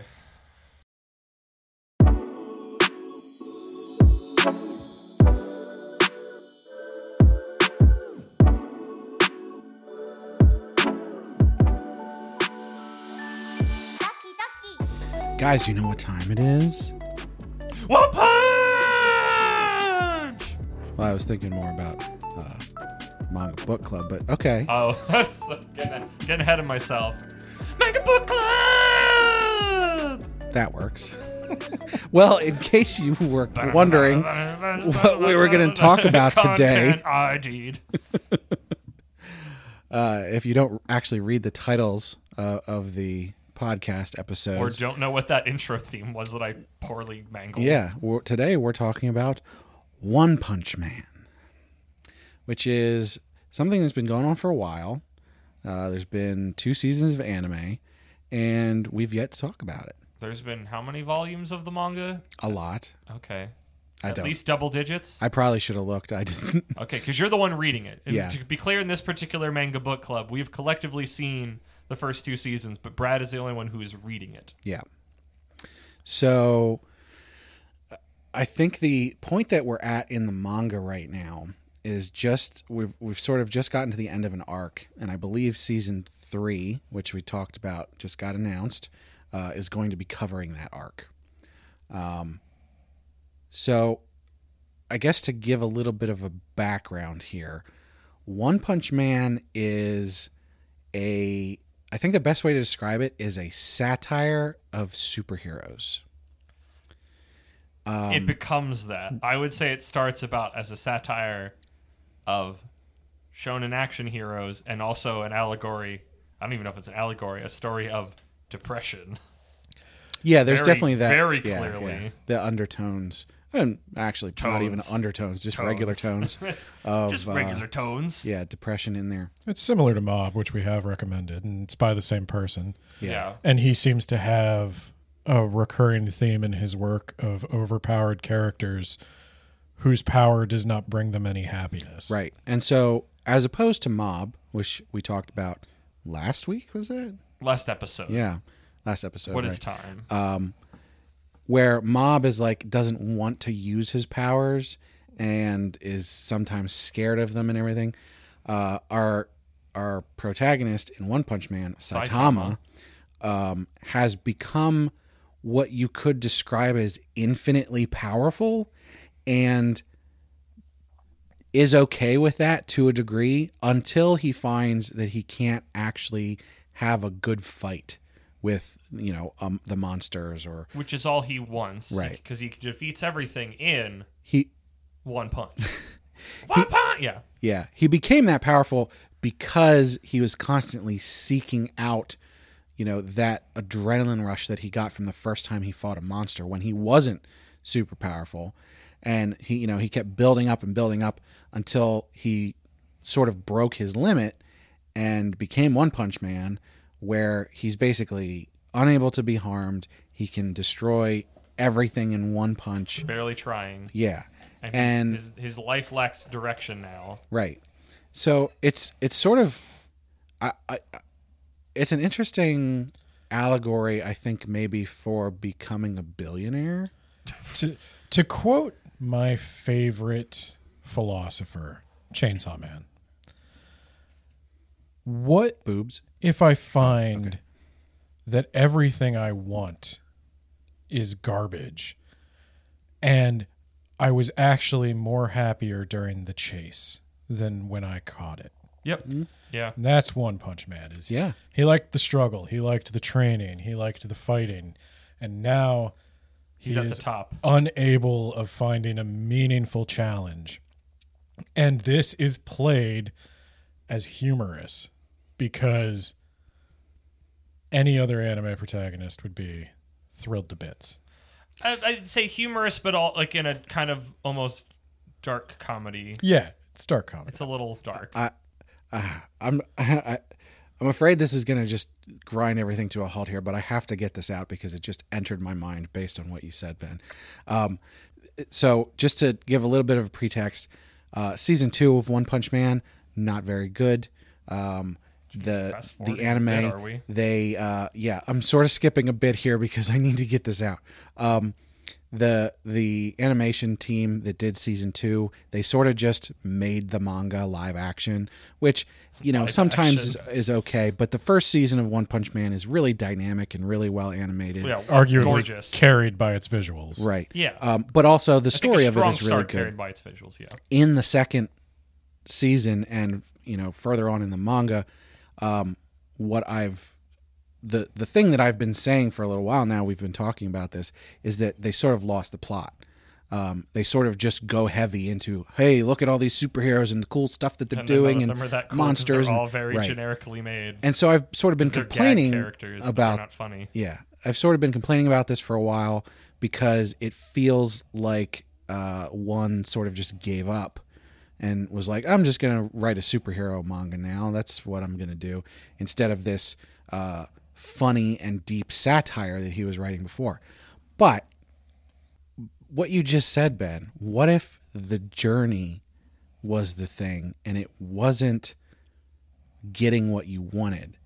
And now I'm wondering if the fact that it sort of just turned into a standard shonen superhero thing is the point. Now I can be as dissatisfied as Saitama. Right. That's not very funny. That's It's dumb. not. But would that not be the ultimate form of satire? Hey, Brad, I'm 16 and this is deep. I was going gonna to say- getting paid. I was going to say, this is how you get your anime PhD here. This is a thesis. What if One Punch Man? What if the act of reading One Punch Man is like the act of being One Punch No, Man? and that's exactly it. Because as you're saying that, what if it was the journey? I keep punching this comic, admittedly, hoping it's gonna every be good. moment leads up to from when we watched season 2 was, where is Saitama? I want Right. to go spend time with Saitama, and then he can punch the guy who's causing all these problems, and then we can be done with it. I'll put it this way. But you can't. I love that interpretation. I do not think one is that deep. I mean, you look at Mob though, and you go, I think he's capable. of it. I don't think double-digit volumes of we're faffing about when it's not like the first couple Okay, of episodes what if- aren't whatever you're describing. Hypothetically, what if what happened was that he was writing this and it started to become really popular, and he got these editors or producers or whatever that came and said, hey, this is great, but we need more of these other superheroes because that's what sells and everything. And he went, you know what? All right, you're going to get what you want. No, that's not. I don't think that's. I could see as that. much as this man that I've never met, that I don't know what he sounds like or looks like, or I've heard a word he's actually spoken. At least of what I know through watching Mob. No, and that's it. He seems like he has a bigger heart than that. I don't- Than that but kind if of it- very meta, Mob is the thing. sneering thing. If it wasn't But he could, I for don't know. Mob, if it wasn't for watching Mob and going, this is excellent on so many different levels, I wouldn't think that would be something he would be capable We of. also still don't know how much he does with the anime than the manga because none of us have read Mob's Right. manga. Well, and I was going to say, we don't know how involved in any of this one even is He anymore. doesn't draw it anymore. Well, The artist who drew Ice Shield 21 draws it. the webcomic They that he advertise. does, I love it. the webcomic that he does completely on his own, that then Murata takes and adapts to something that gets published in volumes and stuff. Is he still drawing One Punch Man? Though? Yeah, Oh, really? yeah. Okay. And so there are certain divergences, things that are different, but for the most part, it's very similar. I can't imagine one who can't draw. I mean, I'm going to be honest about that. I can't imagine he's doing like super long fight scenes that we see in some of the. Like, it cannot be as action packed. I don't actively read the webcomic, so I can't say for certain. But I think there's a lot of stuff in there. I guess, but I don't know. I mean, they wouldn't have a completely different guy drawing the manga if the webcomic was serviceable. Brad, this feels Yeah. like justification of reading a thing that isn't very good. I am not trying to justify it. I'm going to read I know it. you won't, because I'm I gonna know you keep read a lot reading of it things anyway. that you do not go out on a limb to justify because you There- just do your thing, and I respect that about you. There's But, enough like, interesting things in there that I'm going to keep reading it anyway. But it just, as soon as Ben said that, it just jumped in my head, and I was like, what if the comic itself is an allegory for itself? I love that interpretation. you are invited to the douche philosophy corner. But I think I told you guys this, offline last week at our just watching anime club. I think in a world where My Hero Academia didn't exist, One Punch Man would be doing very well, and a lot more resources would be allocated to it. And, the superhero, there's a lot whatever of the heck overlap. it's called, the Super Society thing gets a lot of wind taken out of its sails if you're already taking in My Hero Academia, which was built to do that, and it's just doing it infinitely better and with more purpose, and it doesn't just feel like here's some structure or bureaucracy, here's the A heroes, here's the B hero, here's the C heroes, here's a bunch of people who run behind the scenes of all these things, here are the monsters they fight, and it just feels so structurally rote. And Saitama just kind of F's his way through it in a way that's not that important. Saitama would kick All Might's ass. Well, of course, because he's One Punch Man. But there is this factor to One Punch Man where I think what My Hero Academia takes seriously, One Punch Man finds ridiculous, and that is the joke. But unfortunately, in a world where My Hero Academia is successful, the joke fails. And by that I mean the idea of a superhero bureaucracy is on its face stupid. But in My Hero Academia... Go back and listen to our My Hero Academia episode. Oh. In My Hero Academia, we've accepted it. Yeah. Like, they've made it normal. They normalized it. And in One Punch Man, it's no longer ridiculous. It's just a straightforward thing. It's too much of just a thing. Yeah. 'Cause in My Hero, you feel its impact in society, and in One Punch Man, where entire cities get blown up on the regular, it just feels like you're in a tiny little, like, shonen anime clockwork town. And nothing really matters. Not to completely spoil season 3, but the arc is called the Monster Association arc. Right. And so what you get is... Here's the Hero Association, who's built up 5 different levels of heroes from F to S or whatever. Oh, they added more. Maybe it starts at C, but anyway. And then you have to go. Oh, there's more and more monsters all the time. Oh, guess what? It's because they're working together now. They have a Monster Association, and what happens? My Hero did it. Is Yeah. The Villain Society. a huge group of heroes goes to clear out the huge group of monsters, and for 40 chapters you just get all these heroes fighting all these monsters, and Saitama is just sort of there sometimes. I have a question. You go, what are we doing here? Do either of you know or remember a webcomic called Axe Cop? Yes. Us watching it and you describing where One Punch cartoon. Man reminds me of Axe Cop, which is a story I think told by an 8-year-old and drawn by his 20 to 30-year-old older brother because their family is weird.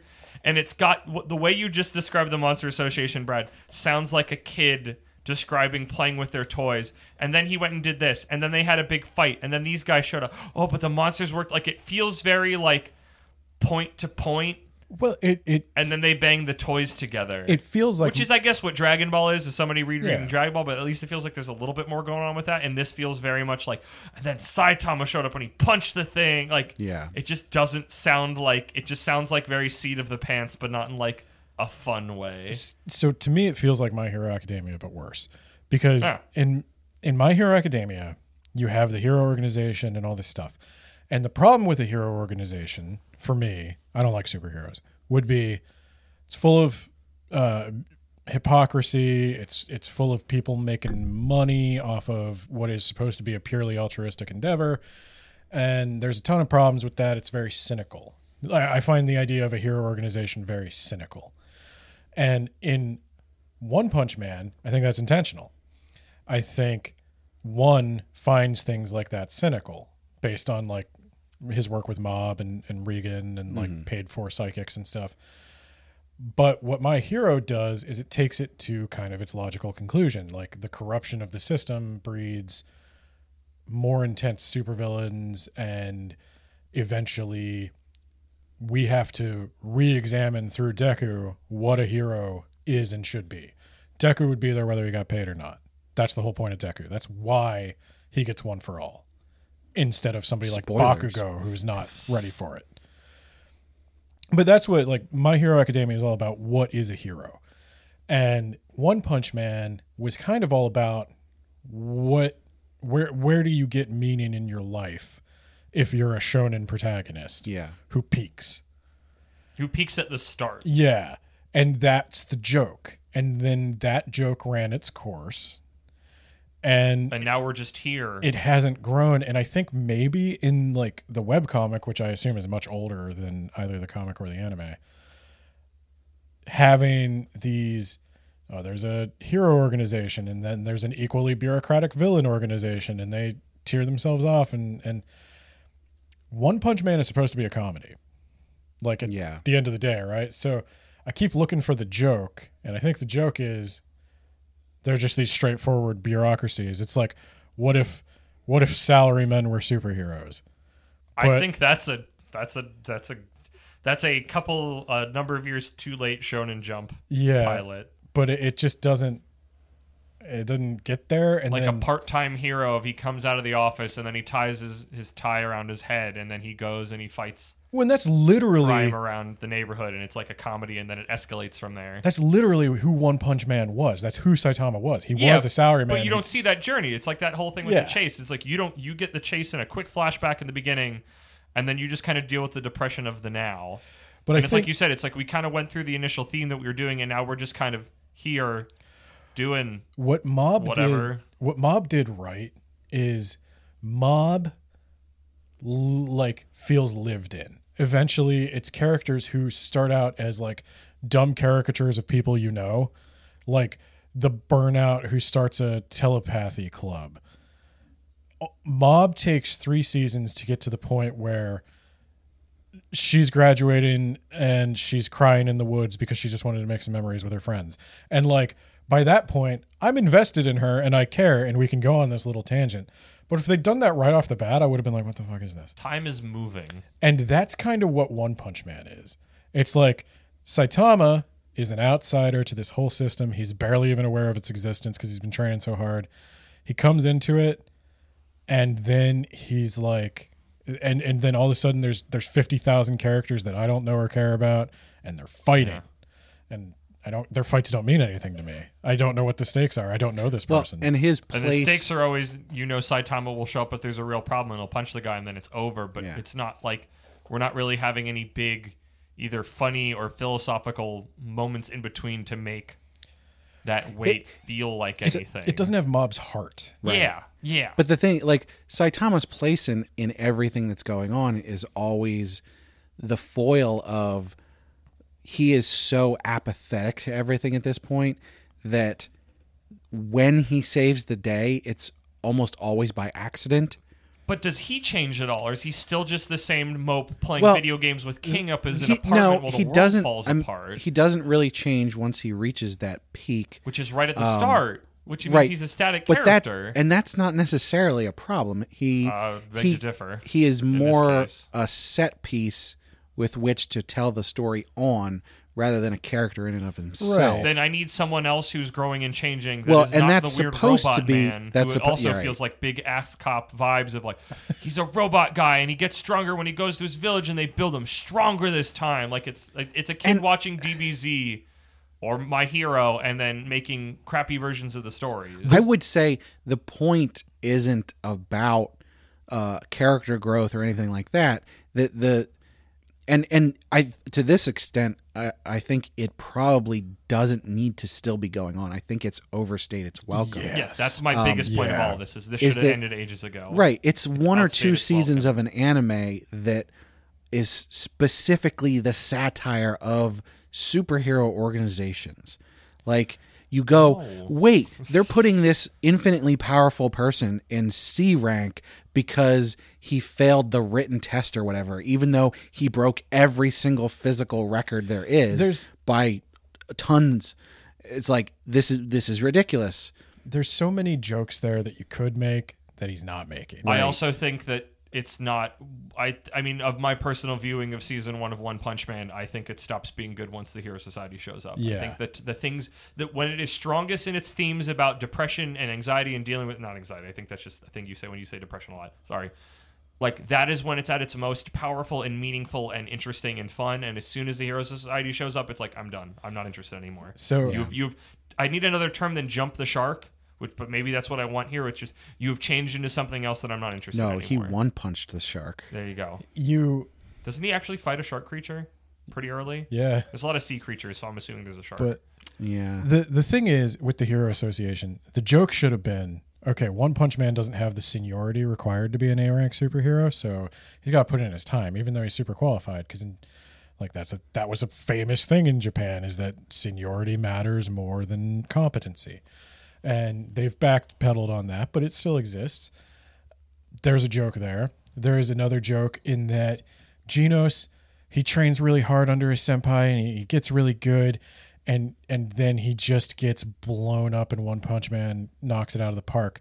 And they kind of do that, but then you're supposed to take Geno seriously. But it also doesn't matter because he's a robot. No matter how much he trains, yeah, his mechanical form has a limit that can only be increased by someone. Right. His growth is always from the doctor who his growth builds is literally mechanical. His growth is an update. He literally cannot train in that meaningful way. And so I don't like Genos.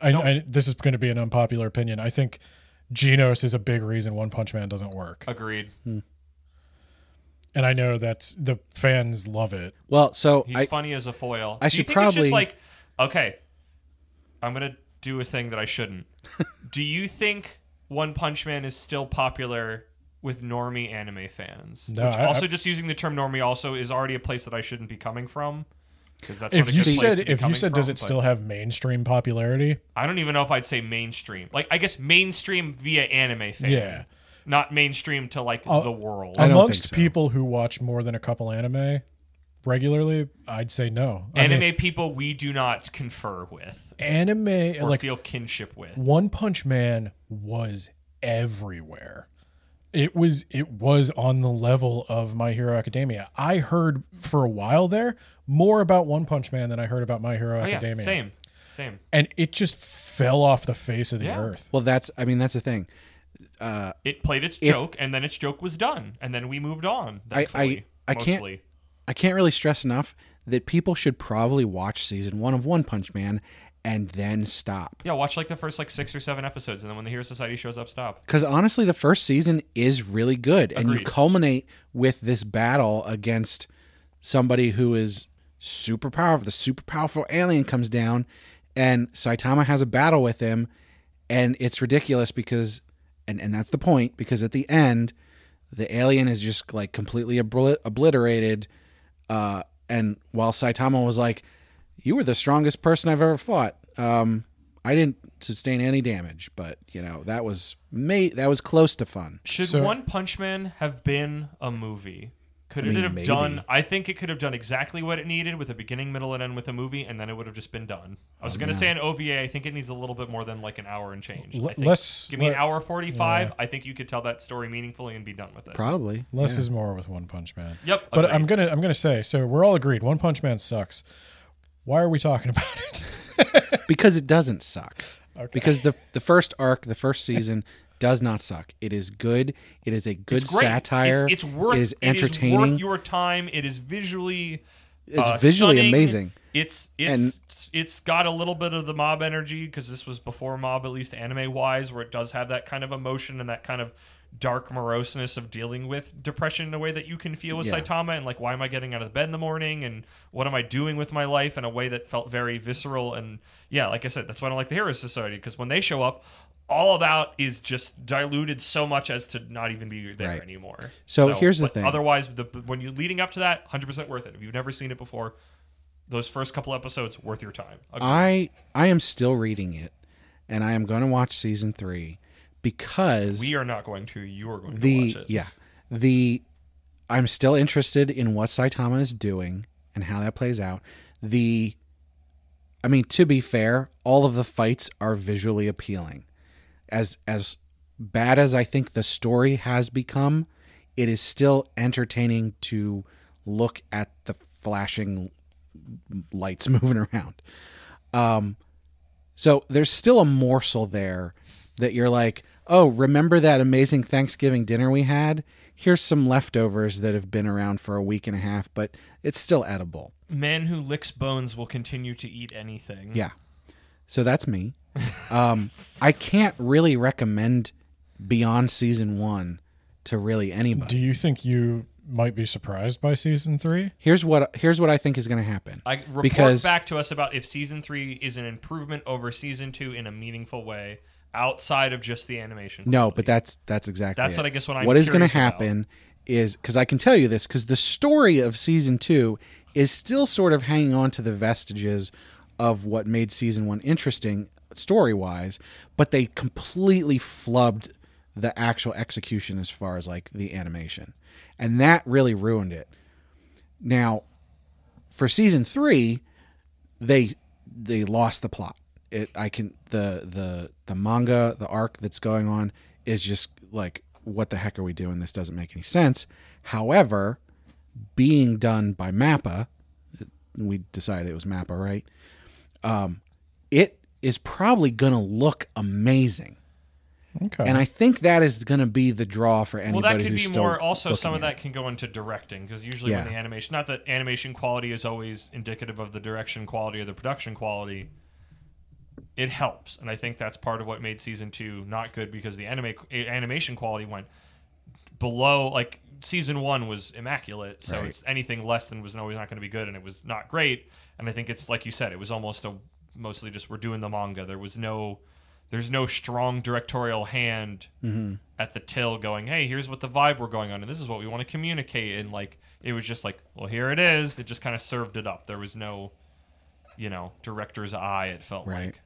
So So maybe it'll be back more on track with season 3 if it gets somebody who's got a stronger vision, yeah, my prediction and time and money. is that it'll be amazing looking. Hopefully the sound and all that, the music and everything is really good too.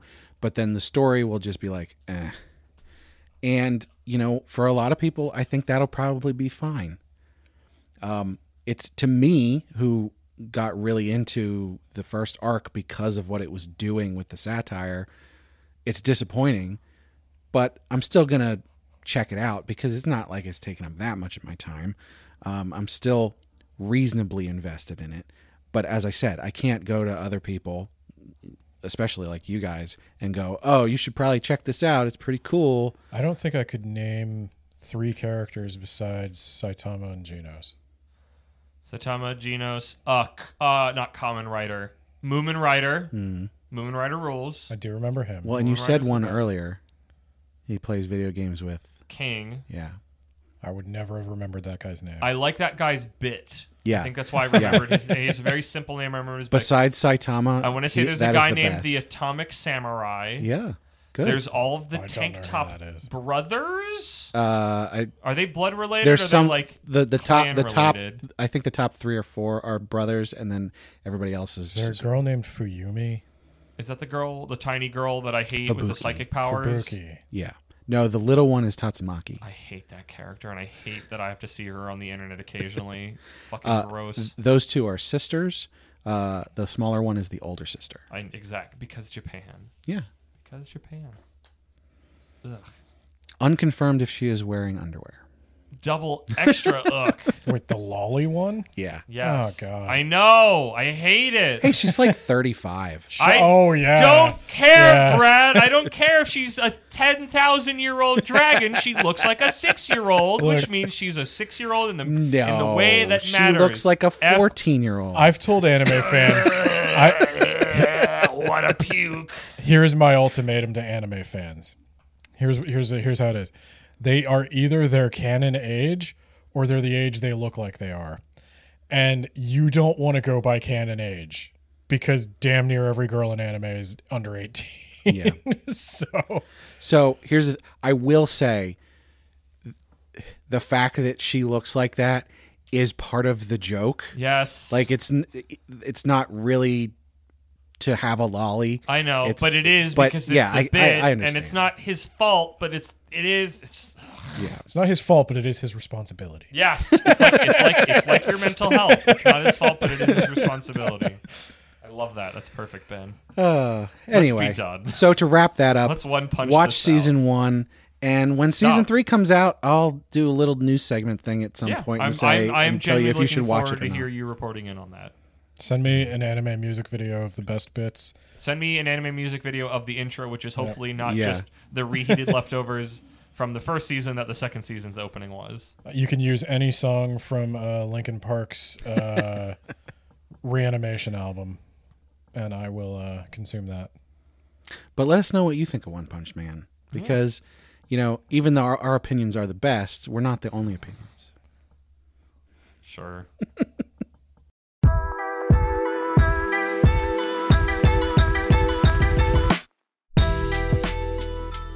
All right, that'll do it for episode 14. Woo! We did it. Coming to an end once again. We hope everybody enjoyed listening. I know that at least some people get this far. So we really appreciate all our listeners, and we really hope you enjoyed it. Yeah. I appreciate anybody that listens through the ending tag and hears the bloopers because, oh boy, do I love hearing my bloopers at the I end. do wonder how many people actually hear the bloopers. I don't usually get through. I mean, admittedly, we don't really have an ad read at the end that I have to get through, which I don't do with a lot of podcasts. So I just know that they're there, and I know that there's the juicy, dumb things that I said. So me being the little parakeet that likes to look at my audio reflection, I'm about it. But, I think there's some pretty good stuff in there. If you're a One Punch Man fan, 1v1 me in the comments. I'll be there. To punch you. If you want to let us know what you think about anything we talked about or just the podcast overall, you can check out our website, which is animepodcasterreincarnation.com. You can leave comments there on the episode posts. We also have posts up there for different reviews of different manga that we've been reading, as well as some other additional kind of content. The 9-page Faraway Paladin comparative essay. Read it. That at least 20 people have seen. Is as interesting as it is needlessly long. Read it. Okay. I criticize the manga for having too much blank space in the panels, and I do that by photoshopping Dairy Queens into the background. Okay, now I need to read this right now. Okay, I will say, great. I am one of those visits, and I did read the entire thing, and it was genuinely interesting. I can recommend it for people to go and read. It's not so dense that you would go, am I really going to finish reading this? I was legitimately... Easy breezy. It was a good read. There was good information. There were hardly any typos, and so yeah. You can edit those. Yeah. If there's still typos, you should fix them. But yeah, do that. That's my plug. And I'll tell you what, if you really like what we're doing, go out to Patreon, because we have a Patreon. It's Anime Podcaster Reincarnation on Patreon. And we currently don't have any tiers because we're waiting on all of our fans to tell us what they want out of tiers, because we want to give the people what they want. Yeah. I assume it's lengthy comparative essays. Probably. Yeah. Probably access to a Discord to yeah. yell at us more specific, to not talk to us more specifically. Yeah, I mean, and if that's what people want, we can definitely do that. But you got to let us know. So hit us up either on the website. You can just go on Patreon and throw us $1 or $2, and then you can let us know what you think there. Or you can contact us in some additional ways, such as on Twitter, while that's still around. I'm on Twitter at Isekai Sensei. Ben is on Twitter at BenboSwaggins, right?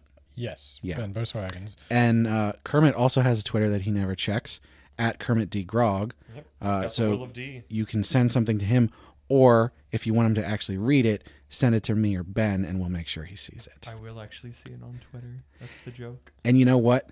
I know everyone has email, so if you don't have a Twitter and you don't want to support us on Patreon and you don't want to go out to our website, you can literally just email us, isekaisenseisama@gmail.com.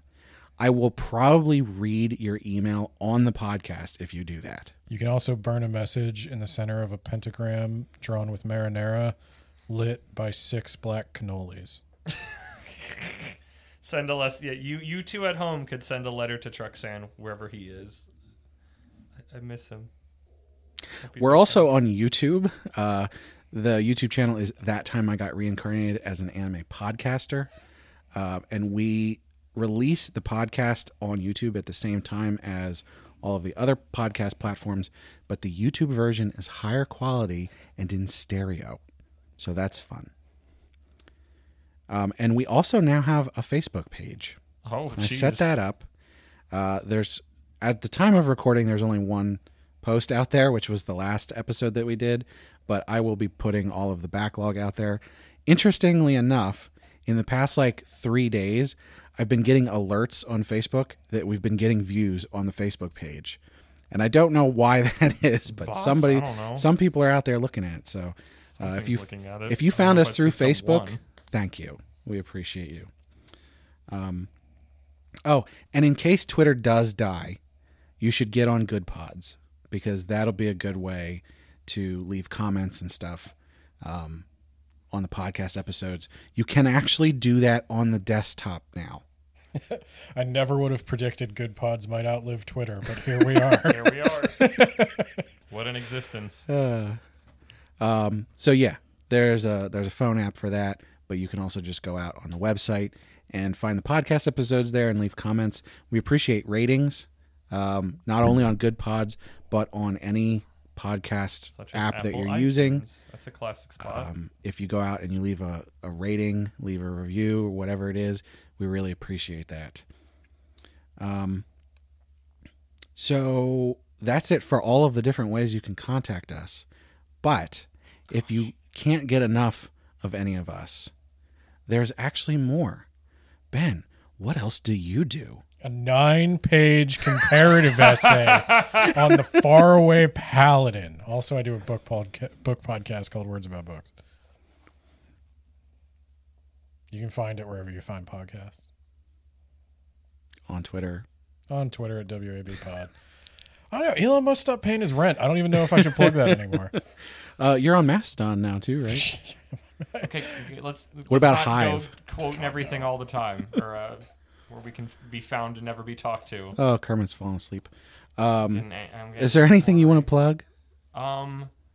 Be excited to hear my old podcast unearthed and remastered into the universe. Oh yeah, I don't know if that's coming out before this episode or after. We'll get excited for a bunch of old podcasts we did that I'm sitting back to now, really proud of. Go listen to it if you haven't listened, or if you already listened to it, listen to it again. Yeah, it's been a while. We've all changed. In fact, it's been a long year. Go back and listen to the entire back catalog. Listen to it while you sleep. We need the downloads.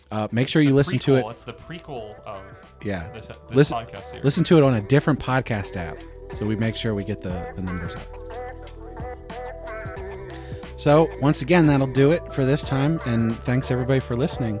So that'll do it for us today. And as always, remember, if you get reincarnated in another world, find something that interests you.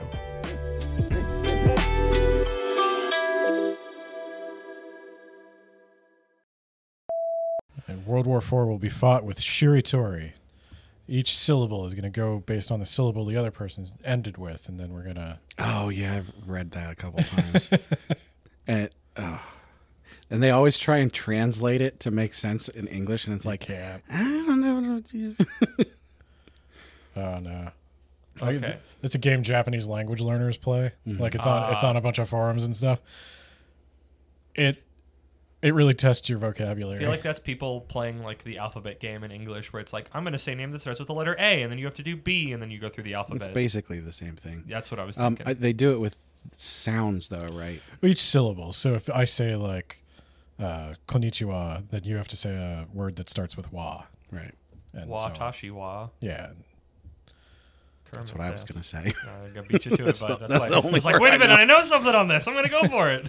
I'm going to take the ball. Watashi wa Isekai sensei sama desu.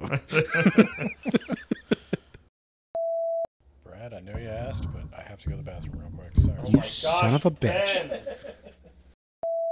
That butt sumo thing is something I've come across in a couple different series. And every time it comes up, I'm like, this isn't real, right? This is something they're making up. But then it keeps coming up. That's your rabbit hole, Brad. That's your rabbit hole. You got to start Googling butt sumo. Next year, here's your homework, Brad, for next time. You go down the rabbit hole, and you got to report back about butt sumo. No. I need to know the cultural origins of butt sumo. I need to know the cultural origins. I need to know if it's real or not. Do they train in the mountains of Kyoto? I am sit under a waterfall, waterfall, ass up under a waterfall. I am outright refusing this assignment. Oh, coward. Coward. I have a 106 Philistine. chapter Coward. manhwa to read before. Yes, and next you month. could read those. I know you'll read them. You could also look into. You got this 2 fact. It monitors. won't take long. It'll take you an hour, Mister Master of all. Well, Great professor. maybe the listeners will point us in the right direction for that. You dare call Maybe our yourself an listeners will academic. chide you about it. No, I do not. Well, I guess I do. Since yeah, very very specific. I have a PhD in Isekai, and that is it. You could have another one. I get my master's in butt sumo. My associates in Butsumo. Let's be realistic here. I think you need more than a 2-year degree. Yeah. I don't. If you wanna I go wouldn't pro, know without looking yeah. into it, Brad. I love that I listen to the old Pop Culture Talk Zones where I'm the host, and Brad, you're having a rough week, so I'm just like, my hosting energy is back. You're weak, old man. What's the freaking line from Lion King? Is it just "Long live the king" or is it something else? Long live the kings. When Is it just "Long live the king"? Yeah. I podcastingly auditorily kick you. I don't know. Maybe I should have checked for survivors. Got me. I know. And then I just started quoting other things, so it's. I was just like, yeah, just imagining that actually happened, and you were just like put your hands in your pockets and start whistling as you walked away. I mean, yeah, basically. Leave things as you found it. Wasn't my truck. That's the title of the story. Yeah. Somehow, these episodes just keep getting longer and longer. I don't know how, especially what- because we more increasingly go into them going, oh gosh, I don't know what I'm going What to are we talk gonna about. talk And then we about? talk about for hours. And When it's you like, said that okay. was the end of the middle bit, I was like, the middle bit. Oh crap! I didn't write an I was outro. going to say, I hope you have an outro. Oh, I'm gonna have to wing this. God, I Well, don't wiggity trust wham that. wham wazzle, guys. That's this time we got reincarnated in the same world as a something or other, and